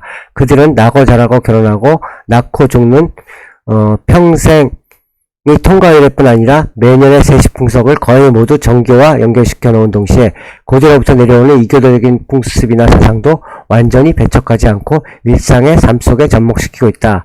때로는 기독교 성인의 날과 원시신앙의 축일이 혼합되어 명절로 지켜지는 경우도 빈번하다. 누마냐 민족들의 전설이나 신화 속에서는 고대 신화가 성경의 신앙 영향을 받아 새롭게 재구성되는 특성을 보이기도 한다. 반대로 성경의 모티브가 민간 신앙의 영향을 받아 민속 예술로 승화되는 경우도 보인다. 이 얘기는 왜 했나요? 다음에 나올 이 성화들에서 보면은 이 수채빗자나 또 보헤즈의 성화들에 보면은 이 기독교의 얘기들만 이 성화로 다 그려진 게 아니라 고대 이 누마냐 민간의 신앙과 이 성경의 이야기들이 융합돼서 그림으로 그려져요. 그런 걸 갖다 얘기하기 위해서 여기다가 미리 써놨고요. 그 다음에 다음에 보일 곳은 수채빗자. 이 초록색과 빨간색이 또 여기는 유명해요. 여기는 비세리카 은비에리 이건 부활의 교회라고 해요. 부활교회. 근데 몰도비자 수도원에서 다시 돌아가면요. 수채빗자 보기 전에 몰도비자 수도원 보면은 아까도 얘기했지만 이 천장 가장 지붕 끝에 있는 곳에 이제 예수님이 있고요. 그 다음에 여기까지가 나우스예요. 지금 여기 나우스고 요 안은 못 들어가는 곳이에요. 아까 요 안은 뭐라 그랬냐면 여기 문을 지나서 들어가면 알타르라 그래요. 알타르. 이건 제단이요. 알타르라고 제단이기 때문에 여기는 성찬이 있기 때문에 들어가지 못해요. 근데 여기서 이렇게 지금도 보시면 알겠지만 이게 다 금이에요. 사실 금박. 그러니까 이게 다 금으로 다 칠하지 않고 도금했다 그러나요? 겉에만 금으로 다 입힌 거예요. 그러니까 금은 원래 이렇게 얇게 펴지기 때문에 1g의 금만 가지고도 이 넓은 곳을 갖다가 이렇게 장식을 할 수 있어요. 도금을 하면은. 여기 있는 것들은 대부분이 진짜 금으로 도금했어요. 도금했는데 이 도금한 거 순금으로 이렇게 따지면 그렇게 큰 양은 아니에요. 사실 큰 양은 아닌데 그래도 이 금으로다가 도금해 놨다는 거. 그 다음에 수채비자 수도원인데요. 다음에 볼 거는 이 수채비자 수도원은 사방이 산으로 둘러싸이는 계곡 아래에 세워져 있으며 앞쪽으로는 수채비자 강이 흐르고 있다. 여기는 몰도비자 수도원이 들판에 세워져 있다고 하면 여기는 산에 세워져 있어요. 산 위에서 이렇게 바라보면 수채비자 이렇게 되어 있는데요. 처음에 본 사진, 요 사진이 언덕 위에서 이렇게 내려다본 게 여기가 바로 요 수도원이 수채비자 수도원이에요. 이 가장 아름다운 수도원 중에 하나예요. 이 부코비나에서. 몰도비자 말고 수채비자 수도원. 그러니까 안에 수채비자 수도원은 이렇게 갈 때 여기 지금 이렇게 여기서 내려서 여기서 이렇게 걸어서 한참 걸어서 요 문을 통해서 문이 여기가 커요. 여기가 문이 길어요. 요 문을 통해서 들어가야 되는데 조그만 문이 보이실 거예요. 요 문을 통해서 보면은 이런 모습이 보여요. 이 문을 통과할 때 요 앞에 있는 요 문을 통과하면서 이쪽에 있는 문을 통과하면서 보면은 이런 모습이 눈에 들어와요. 제가 방문했을 그때 당시에는 아마 여기가 공사 중이었을 거예요. 이렇게 되어 있고요. 이 수도원은 그리스도의 부활을 기념하기 위해 몰도바의 기초 가문인 모빌러 가문이 자금과 노동력을 제공하여 1582년부터 공사를 시작해서 1601년에 건립되었다. 이건 좀 나중에 건립된 거예요. 공사기간 중 몰도바 교구의 주거인 게오르게 모빌러와 수도원 건축 말기인 1595년부터 1606년까지 몰도바 공국의 군주로 재위했던 예레미야 왕은 바로 이 모빌러 가문의 출신이었다. 예레미야 왕도 이 모빌러 가문에서 나왔고요. 그 다음에 교구의 주교도 이 게오르게 모빌러도 모빌러 가문에서 나왔어요.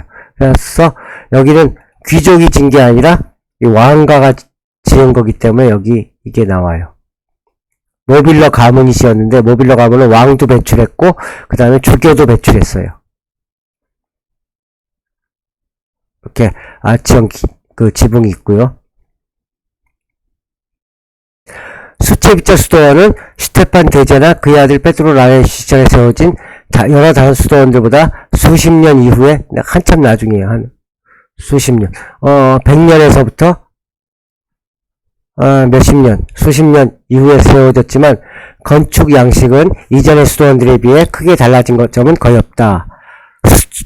수채비자 수도원의 성화들은 몰도바의 화가온 이온과 그의 동생 소프로니에 의해 1595년 10월에서 1596년 6월 사이에 그려졌다. 전체적으로 에메랄드빛 초록색과 핏빛 붉은색이 다른 색들보다 또렷하게 눈에 들어온다. 수도원의 북쪽 벽의 아래쪽을 크게 차지하고 있는 덕행의 계단은 누마냐의 수많은 중세 성화들 중에서도 최고 걸작으로 평가받는다. 화면의 우하기에서 자상기까지 덕행의 계단이 뻗어 올라가면서 화면을 대각선으로 분할하고 있다. 대각선의 좌측은 지옥으로 떨어지는 사람들과 악마들의 모습이 흐트러져 혼돈의 상태를 보여준다. 대각선의 우측은 천국으로 들어가는 사람들이 질서정연하게 줄을 맞춰 걷고 있고 그 뒤로는 수많은 천사들 역시 열에 맞춰 날아가면서 순결한 영혼들을 보호하고 있는 모습으로 조화와 질서, 코스모스의 상태를 표현하고 있다. 요 얘기 이제 요 부분이에요. 지금 요 부분. 덕행의 계단이랑 하는 건 요 부분이에요. 요쪽. 이렇게 가지고 요 위에 이렇게 그려져 있는데요. 요걸 옆에서 보면 이런 모습으로 그려져 있어요. 요 좌측은 이렇게 완전히 대각으로 다 이렇게 대각선 쫙 나와가지고 분할이 되고 있어요. 여기가 덕행의 계단. 여기 지금 보이면 계단이 보이고 있어요. 계단. 이렇게 계단이 보이시죠? 그리고 이쪽 천국으로 가는 사람들은 질서정연하게 쫙쫙 열을 쫙 맞추고 있고요. 이 지옥으로 떨어지는 사람들은 이 완전히 혼돈의 상태. 여기는 질서, 여기는 코스모스의 상태. 여기는 혼돈, 카오스의 상태. 이거는 덕행의 계단, 스카라, 비루뚜찔러로 이렇게 불려지는 그림이에요. 여기에 있는 그림. 이쪽은 이제 반대면이고요.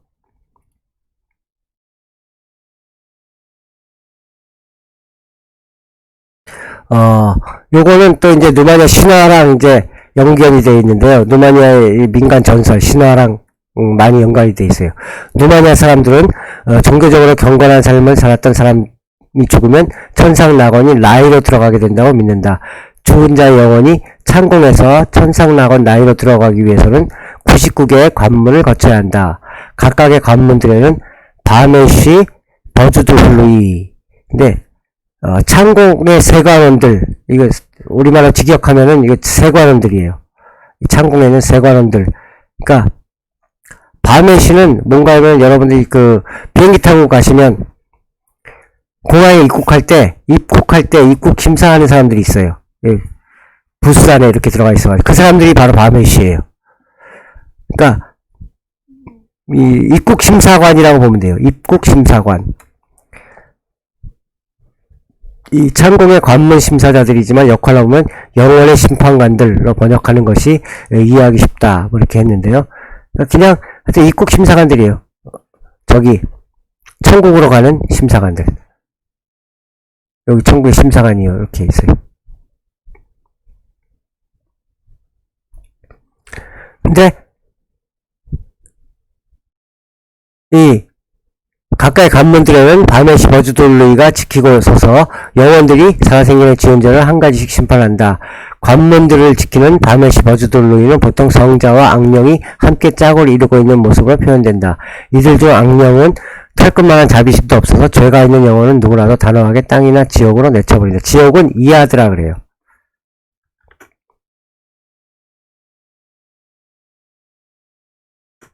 이하드.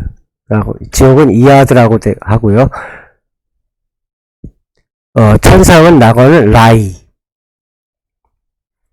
또 이들은 재물을 무척 좋아한다고 알려져 있다. 죄가 없는 영혼일지라도 만약 노잣돈이 없어서 하늘의 통과비를 내지 못하는 일이 생기면 그 영혼을 통과시키지 않고 땅으로 돌려보낸다고 한다. 이건 무슨 얘기인가 하면은 이 노잣돈이 없다는 거는 이 사람들이 살아생전에 그 덕을 못 베풀었어요. 그래서 주변에 있는 사람들이 그 노잣돈을 안 준 거예요. 천국에 갈.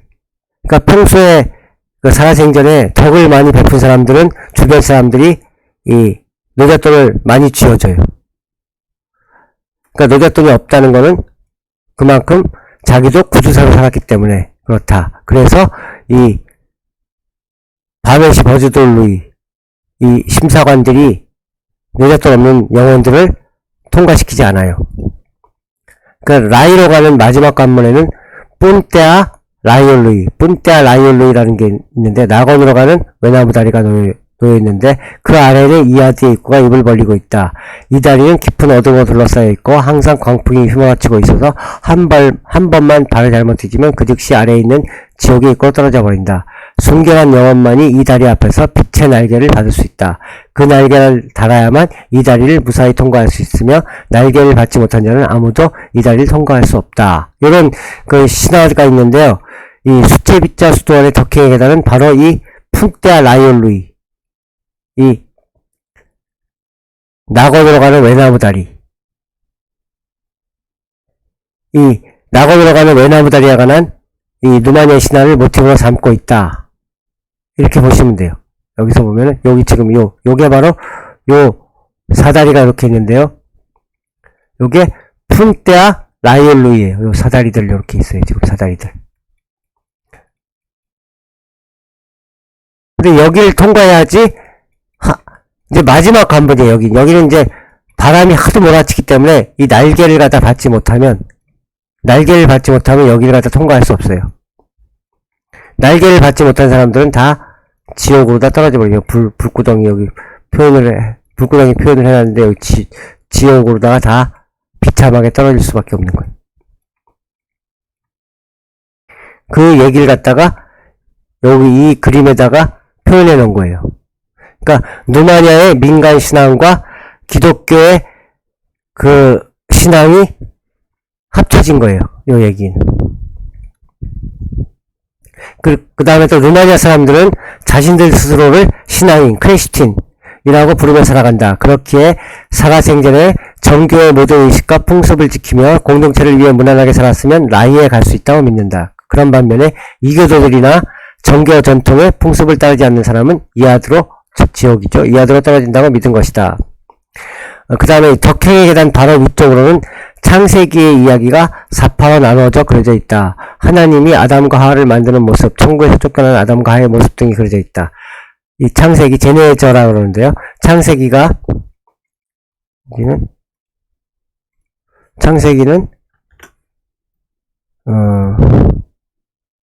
제네저.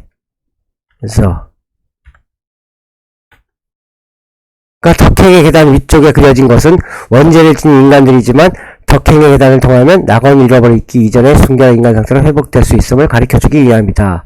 여기는 요 그림의 바로 위에 이렇게 여기 잘 안 보여요. 여기 그려져 있는데요. 요걸 갖다가 이렇게 확대를 하면 요 위에 여기가 지금 요 천국계단 요 끝부분이에요. 요 부분. 요쪽에 보면 이제 하나님이 아담과 갈비뼈 빼가지고 하와를 만들고 뭐 해가지고 얘기가 나오는데요. 요쪽에 이제 선악과 먹고 숨고 하나님한테 숨고 그 다음에 결국 하나님한테 쫓겨나는 아담과 하와가 쫓겨나는 모습이 그려져요. 그러니까 이제 이 천사 케루빔이 그 에덴 동산을 지키는 거예요. 더 못 들어오게. 뭐 이런 그림들이 이렇게 그려져 있는데 이렇게 원죄를 받았지만은 너희들 이렇게 원죄를 받았지만 그래도 하나님이 용서하시면 이렇게 천국에 갈 수 있다. 날개를 받고 이런 얘기들을 갖다 여기다 그려놓은 거예요. 그러니까 이걸 갖다 보면서 이 누마니아 사람들은 이 교회 밖에서 이런 걸 보면서 나도 이렇게 살아가지고 지옥으로 떨어지지 않고 이 날개를 받고 이 후광을 받고 해가지고 이 덕행의 계단에 올라서 폰테아 라이올루이를 천국으로 가는 계단으로 가야겠다. 이런 걸 갖다가 생각하게 하도록 이렇게 그림을 그려놨던 거예요. 남쪽 벽에는 이세의 나무, 이 이세의 나무 또 있어요. 이거 다른 수도원에도 다 있고요. 여기도 마찬가지로 이세의 나무가 이렇게 그려져 있어요.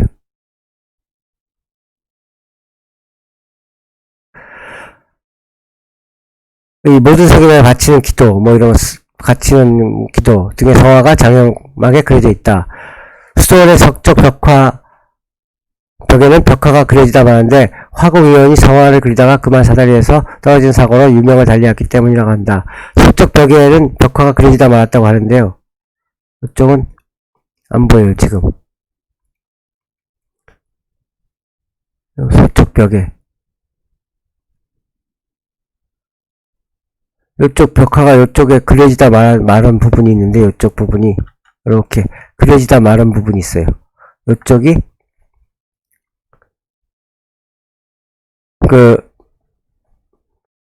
이 화공 이온이 닫혔기 때문이래요.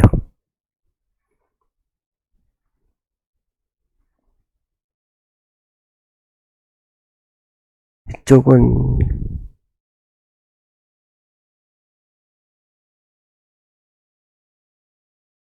북쪽 벽, 서쪽 벽은 지금 어딘지 이쪽이 아닌 것 같으네요.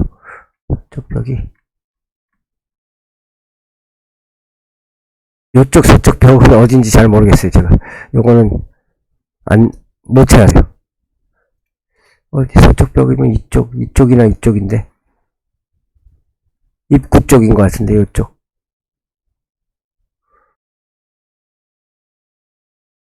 그 다음에 이제 마지막으로 살펴볼 게 마지막에 요 몇 개 더 살펴보는데, 보르헤츠. 이 보르헤츠 스토어는 게오르게 성인한테 봉헌된 교회고요. 보르헤츠 스토어는 부코비나 중소도시 구라 후모르루이, 이 구라 후모르루이라는 곳에 있어요. 몰도바 강을 건너 약 4km 떨어진 보르헤츠 마을에 위치하고 있다. 요 보르헤츠 가기 전에는 요 몰도바 요 강이 있는데요. 몰도바 강, 롤 몰도바라고 하는데요. 요 몰도바 강 보시면 요 조그만 강이에요. 조그만 강인데 여기 이 동네 이 부코비나 사람들이 많이 놀러 와요. 여기 부코비나는 그 해수욕장이랑 그 바닷가랑 멀리 떨어져 있어요. 너무 멀리 떨어져 있어서 이 사람들은 평생 바다 못 보고 사는 사람들이 많아요. 여기 거의 끝부분이라 가지고 여기서 바다까지 오려면 한참 걸려요. 이쪽 지역에서.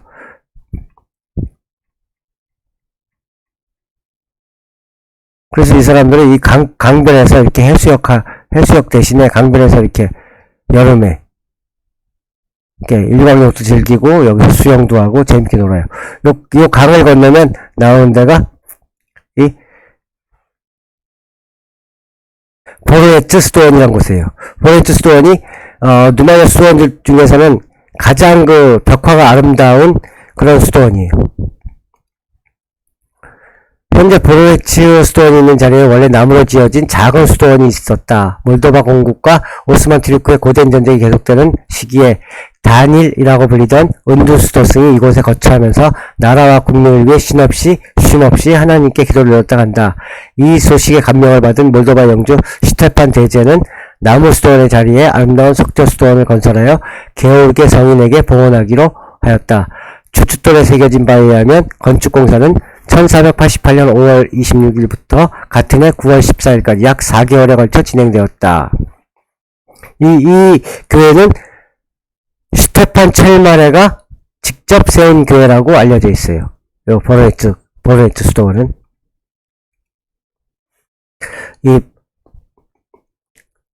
다시 보면 보르헤츠 수도원은 위에서 보면은 요 후모 수도원에서 밑으로 내려와서 요렇게 구라 후모르이라는 마을이 여기 있는데요. 요 구라 후모르이 마을을 요렇게 넘어오면 여기가 제가 몰도바 강이에요. 몰도바 강을 요렇게 건너서 아까 본 그 일광욕 하던 그 자리를 건너서 이렇게 내려오면 쭉 들어가면 보르헤츠 스토원이 보여요.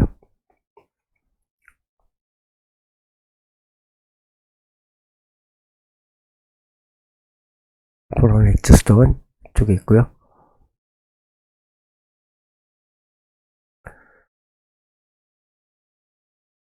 1547년에는 몰도바의 정교회 주교 그리고레 로시카의 감독하에 서쪽의 회당 입구의 벽과 기둥이 추가로 건축되었다. 보르헤츠 스토원의 프레스코 서화들은 그리고레 로시카 주교가 성서 지식을 바탕으로 영감을 제공했으며 이름 모를 성직자 화검 여러 명이 합작해서 그렸다고 전해진다. 여기가 이제 건축은 이 스테판 첼마레 때 했는데요. 1488년 스테판 첼마레 때 했지만 이 그림은 이 1547년 이후에 그려진 거예요. 나중에 한참 뒤에. 이 벽화들에서 가장 눈에 띄는 색은 파란색인데 지금 파란색이에요. 파란색들이 이렇게 두드러지는데요. 이 파란색은 미술계에서는 보르헤츠 파란색, 보르헤츠 블루라고 불려요. 이라는 전문 용어로 불릴 정도로 세계에서 유일한 색조를 지닌 독특한 파란색이며 재현이 거의 불가능한 색채로 알려져 있다. 고려청자의 색조를 재현하는 비밀을 밝혀내지 못하고 있는 것과도 비교할 수 있다. 이 고려청자의 그 초록색 그걸 갖다가 재현하지 못하는 것처럼 지금 이 보르헤츠의 파란색도 재현하려고 그 미술계에서 노력을 하고 있는데 아직도 재현해내지 못하고 있어요. 미술계에서는 보르헤츠의 파란색, 루벤스의 붉은색, 베르나의 초록색 이게 유명한 색이라는데요. 저는 미술 전공이 아니기 때문에 이건 잘 모르고요. 미술에 관심 있는 분은 이거 한번 찾아보시고요. 보르헤츠의 파란색이 가장 잘 나타나 있는 성화는 수도원의 남쪽 벽면을 가득 채운 이세의 나무. 또 여기도 역시 이세의 나무가 있어요. 다윗의 아버지 이세로부터 예수에 이르기까지 계보가 나뭇가지 모양으로 그려져 있다. 나뭇가지 주변으로 예수의 조상들이 각각 한 명씩 특석에 맞게 다양한 모습으로 성스럽게 표현되었다. 이세의 나무 옆에는 아리스토텔레스, 소크라테스, 플라톤, 피타고라스 등 철학자들 그리스에견인 양피지를 손에 들고 있는 초상화도 섬세하게 그려져 있다. 이렇게 되어 있는데요. 여기는 이쪽에 이삭의 나무예요. 이삭의 나무. 근데 이쪽에 아마 이쪽에서 그 그리스 신학자, 그리스 그 철학자들이 이쪽에 새겨져 있을 거예요, 아마. 아리스토텔레스나 플라톤이라든가 또 소크라테스는 이쪽에 이쪽에 있다고 생각되는데요. 저는 요거 자세히 모르겠고요. 여기도 역시 여기 보면은 가까이 가서 요 글을 읽어야 돼요. 요 끼릴 문자를 읽어야지 요거를 알 수가 있어요.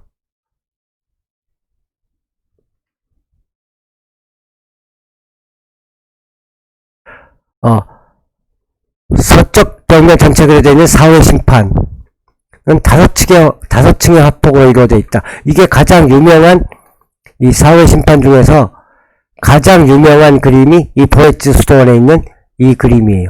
요 사후의 심판. 요건 지금 원래는 이렇게 사진이 잘 안 찍히는데요. 이거 여기가 이렇게 구부러져 있어요. 원래는 여기가 이렇게 벽이 이쪽이 이렇게 구부러져 있어가지고 이게 이런 화면이 안 나오는데 누군가가 이 사진을 찍어가지고 이쪽을 갖다가 포토샵을 이렇게 펴놓은 것 같아요. 여기가 원래는 구부러져 있다는 거. 주택가서대 앞보이 쳐보면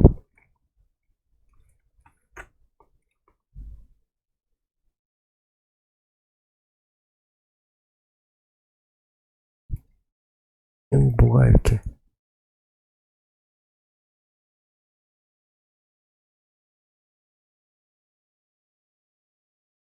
주택가서대 앞보이 이런 모습들이 많이 나오는데요. 여기 지금 제일 잘 나타나고 이렇게 하면 이렇게 여기가 휘어져 있어요. 이렇게 벽면이요. 제대로 안 나타나는데 이렇게 벽면이 여기가 휘어져 있다는 거.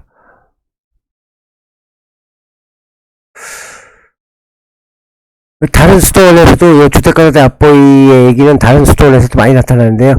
요게 지금 보이는 지금 여기 해놨던 요 그림만 요게 바로 보헤츠의 그림이에요. 5가지로 다 이렇게 나눠져 있어요. 1층, 2층, 3층, 4층, 5층 이렇게 5층으로 다 나눠져 있다는 게 특징이에요. 이쪽에 괴물들도 있고요. 밑으로 떨어지는 건 이쪽 지옥으로 떨어지는 사람들.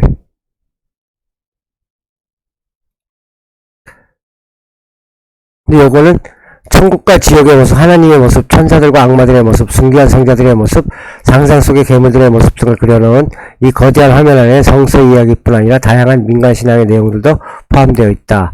특히 이 민간신앙에서 이제 알아야 될 거는 민간신앙과 성서의 내용이 융합된 누마니아의 신화 속에는 하나님, 이 둠네제올, 이 하늘을 7층으로 나누었다고 전해진다.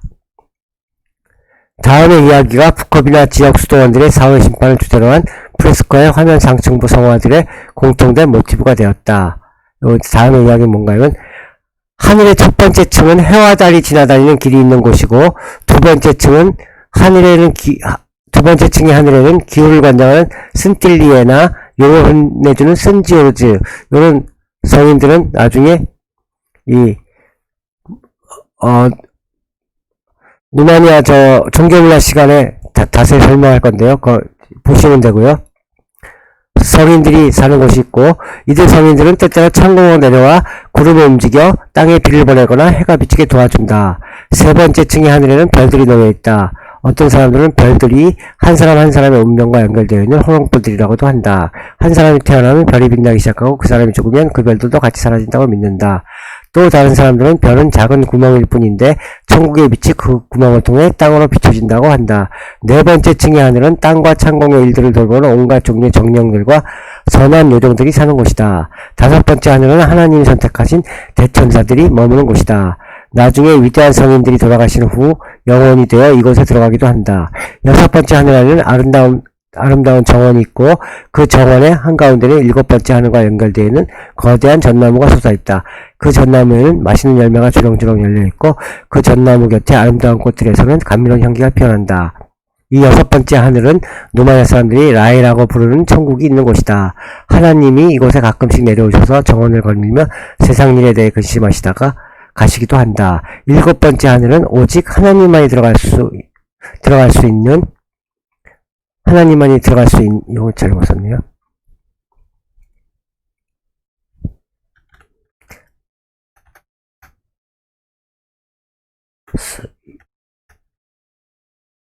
있는 비밀의 공간이다. 그곳에서 창조주 하나님은 아무것도 생각하시지 않고 오직 쉬기만 하신다. 그래서 여기 나와 있는 요건 5개 하늘로 여긴 5층으로 나눴는데 5층의 하늘로 나눈 거예요. 화폭을 5개로. 맨 이 하늘나라 7번째 하늘. 그 바로 밑이 천국, 천사들이 있는 천국이 6번째. 이렇게 나눠져 있어요. 요건 상상 속의 괴물들이고요. 지옥의 괴물들, 이런 걸 표현하고 있는 거고요. 이렇게 위로다가 점점 위로 올라가야 되는 거예요. 그런 모습을 갖다 5개의 화폭으로 나눠서 천국으로 가는 그 모습을 그려놓은 거고요. 그 뒤에 뻐트라우찌는 스테판 첼마레의 1487년, 이것도 스테판 첼마레가 세운 교회예요.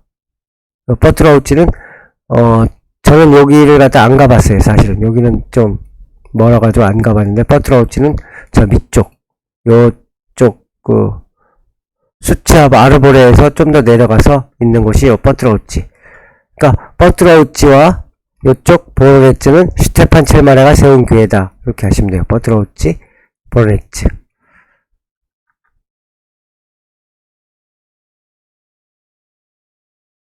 뻐트라우찌 교회는 요렇게 생겼고요. 지금은 거의 이 외벽의 벽화들이 거의 다 지워져 있어요.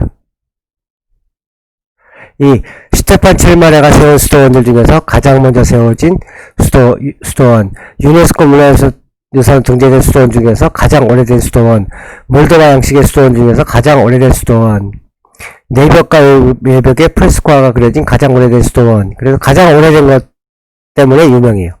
이 수도원은 지금 많이 지워졌는데 가장 오래됐다는 거예요. 그림들이.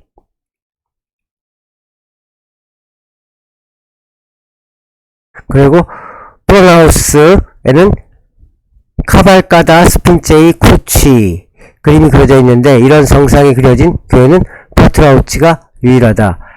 요거는 이제 여기서 이제 제일 유명한 그림은 이 카발가다 스핀체이 쿠치, 요 그림이에요.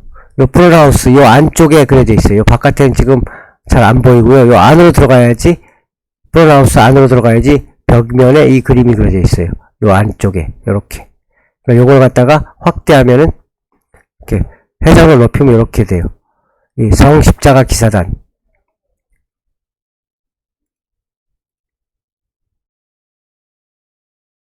기사단의 맨 앞은 미하일 대천사가 이끌고, 요 앞에는 요 미하일 대천사가 앞에서 이끌어요. 날개 달린 미하일 대천사가 이끌고요.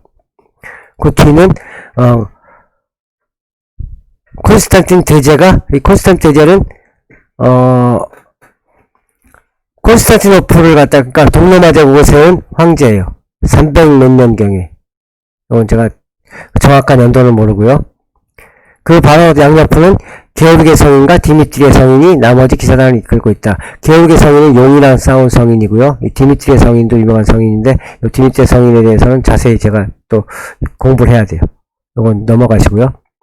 이 그림은 뭐가 중요한가 하면은, 미하일 대천사가 이끄는 성스러운 십자가 기사단의 도움을 받아 몰도바가 오스만 티르크의 군대를 무찌를 수 있기를 바라는 스테판 첼마레의 염원이 담겨져 있는 그런 그림이라고 해요. 그래서 그 당시 이 성기사단들처럼 스테판 첼마레도 이렇게 싸웠다, 이걸 갖다가 보여주고 싶었던 거예요.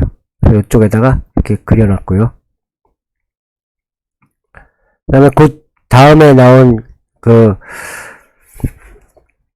교회는 프로버타 교회. 프로버타는 그 프로버타 마을의 오래된 수도원 위에 페트로 라레시의 1530년에 재건축되었던 교회고요.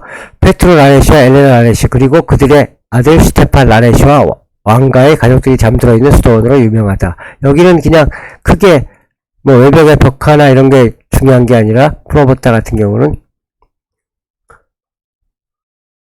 여기 페트로 라레시와 엘레나 그 다음에 그 가족들이 이렇게 있어요. 이거는 페트로 라레시와 스테판 첼말의 아들이에요. 페트로 라레시는 이 사람이 교회 세운 사람이 여기에 이렇게 그 무덤이고요. 여기에 안치되어 있고요.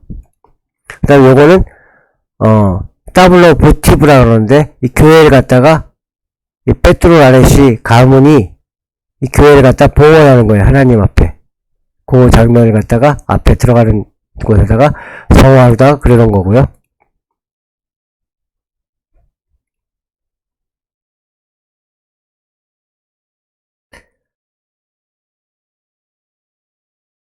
그 다음에 또 봐야 될 게 푸트나스도원. 이 푸트나스도원은 스테판 첼만 요청에 1460년에 건설을 시작해 1469년에 완성된 수도원이다. 이 푸트나스도원도 역시 이쪽에 있는 이렇게 요 푸트나스도원은 좀 가기가 제일 북쪽에 있어요. 누마니아 땅의 제일 최북단에 위치한 수도원이에요. 푸트나스도원. 요거는 외벽에 벽화는 없지만 요것도 스테판 첼마레가 세운 교회예요. 보네츠 버트라우치 이렇게.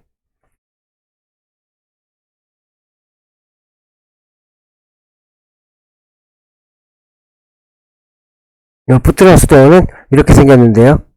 외벽에 성화는 없어요. 근데 가장 이 건축 양식이 가장 아름다운 이 그런 교회 중에 하나예요. 돌도 이렇게 외벽에 돌들도 멋지게 장식되어 있고요. 다른 곳은 이렇게 수도 외벽에 프레스코화를 그리는 데는 이렇게 아름다운 벽돌들이 나와 있지가 않아요. 다른 곳들은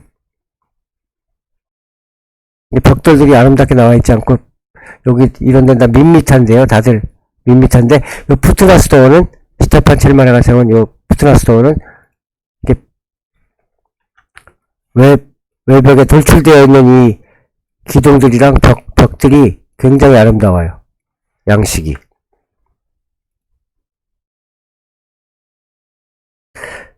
그리고 여기는 또 중요한 게 스테판 첼마레와 그의 세 번째 부인인 마리아 보이키자라는 분이 잠들어 있어요. 시신이 안치되어 있는 곳이에요. 그 다음에 요 스테판 첼마레 그 시신이 안치되어 있는 그쪽 바깥쪽에는 요런 이제 트로이자라고 그러는데요. 이거는 트로이자 해가지고 우리나라 말로는 장승 같은 역할을 하는 것인데요. 요거는 또 무슨 모양으로 새겨졌냐면 여러분이 잘 아시는 무한의 기둥 이렇게 돼 있죠. 요 무한의 기둥의 모습이 이렇게 돼 있어요. 여기 이렇게 돼 있다고 보시면 되고요. 요 무한의 기둥의 모습이 그대로 있어요. 여러 가지 성인들, 그 다음에 그 몰도바의 왕들 이렇게 가서 세워졌는데 이것도 몰도바의 그 역사가 영원히 지속되길 바란다. 이 누마니아의 영광이 영원히 지속되길 바란다 하는 염원에서 조각해 놓은 트로이자예요.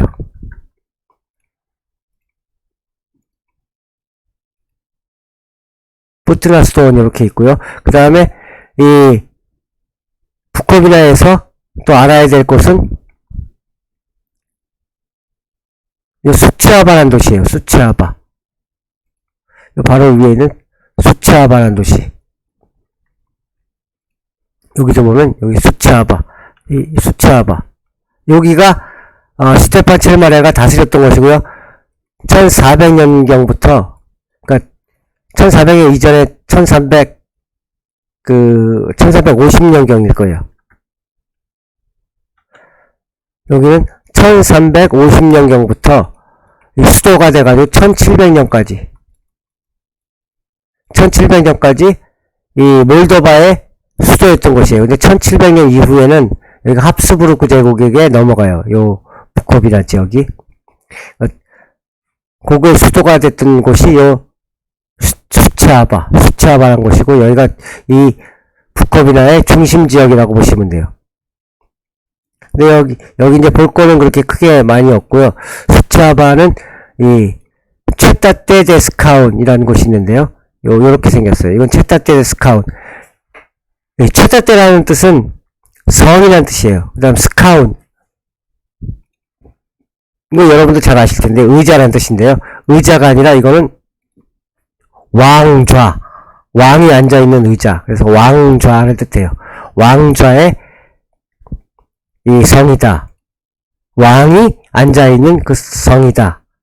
그래갖고, 이 왕궁 요새예요. 근데 왕궁터는 따로 있었고요. 여기는 요새. 군사적 요새로 사용했어요. 안에 들어가면 지금도 있고요. 지금도 이제 여러 가지가 남아있고요. 아까 모노시테 푸트나 하다가 설명을 못했는데요. 이 미하이 에미네스쿠, 누마니아의 가장 유명한 그 미하이 에미네스쿠는 이 푸트나 수도원을 뭐라고 얘기했냐면, 예루살렘을 네아물루이 로마네스크, 누마니아 민족의 예루살렘, 그러니까 성지다. 가장 중요한 성지예요. 가장 중요한 성지라고 얘기할 정도로, 여기는 그 다음에 스테판 철만의 정신이 남아있고, 그 다음에 스테판 철만의 시신이 안치되어 있는 곳이기 때문에 그런 얘기를 했었던 거예요. 미하이 에미네스쿠가. 오늘 여기까지 이렇게 보시고요. 마지막에 여기 보면은 이 부코비나를 달리는 여기 기차가 있어요. 그 나무로다가 떼는 기차, 전기기차. 땔감으로 떼는 기차. 근데 이 기차는 이렇게 이 부코비나 전체의 전망을 갖다가 이 기차를 보시면서 한번 보시고요.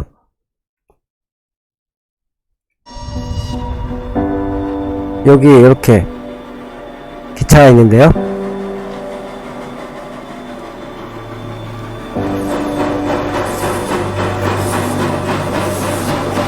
이게 모코니차라고 하는데요. 나무로다가 떼는 거. 근데 이 부코비나에서 이 모코니차는 마라무레시 지방에서도 이런 기차가 있어요. 근데 마라무레시 지방의 기차는 모코니차라고 그러고요. 여기는 후줄가라고 그래요. 후줄가.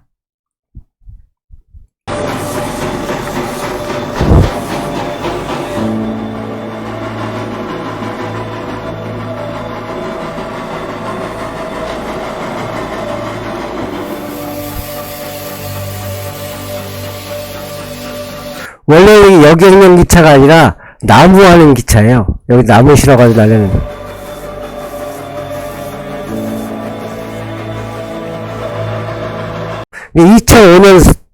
2005년서부터 여기 이제 관광용으로다가 이 기차가 운행되기 시작했어요.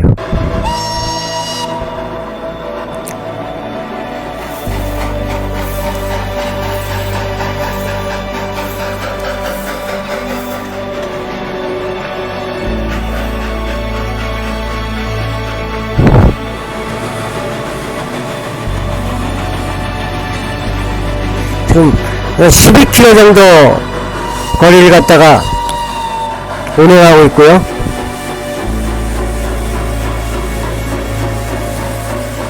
한 3시간 정도, 왕복 한 3시간 정도 걸려요.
몰도비차 역에서 출발해요.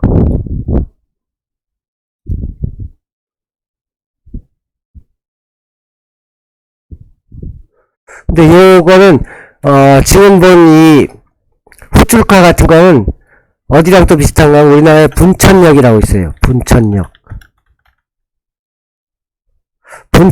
협곡열차라는 게 있는데요. 이거 있네. 분천역 협곡열차. 백두대간 협곡열차라고 있는데 분천역. 여기랑 거의 분위기가 굉장히 비슷해요.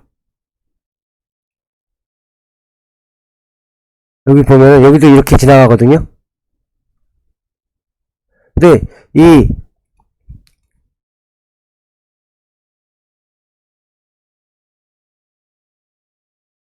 요거 이제 나중에 보시고 요거는 이제 중요한 게 아닌데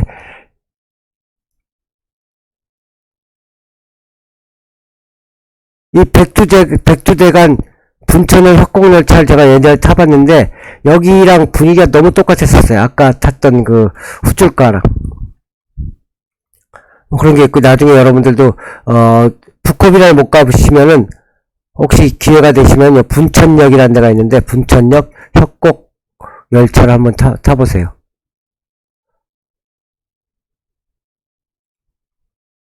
여기는 어디 봉화에서 이렇게 더 들어가야 돼요. 완전히 여기는 그러니까 예전에 영화에서 그 완전히 전쟁 나도 모르는 곳. 완전 산골 중에서 산골이에요. 봉화. 요쪽에서 안으로 들어가는데 요쪽이 분위기가 그 부코비나의 이 분위기랑 정말 비슷했었어요. 요쪽. 봉화 요쪽 안쪽에요. 여러분들 분천이라는 데가 있는데 여기 나중에 여러분들 기회 되시면 한번 가보시고요. 요거는 뭐 이번 시간이랑은 전혀 상관없고요. 오늘은 부코비나에 대해서 알아봤는데 여기까지 하는 걸로다가 하겠습니다. 그럼 이거는 여러분들이 나중에 오늘 이번 시간에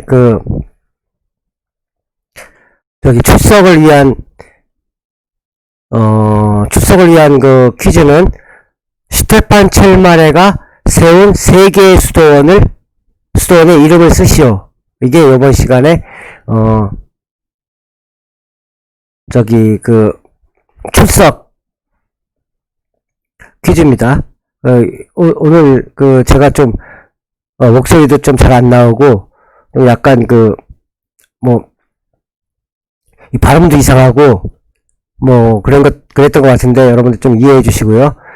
다음 시간에는 마라무레시 지역에 대해서 올려드릴게요. 이번 시간 수고하셨습니다. 여기까지 하겠습니다. 감사합니다.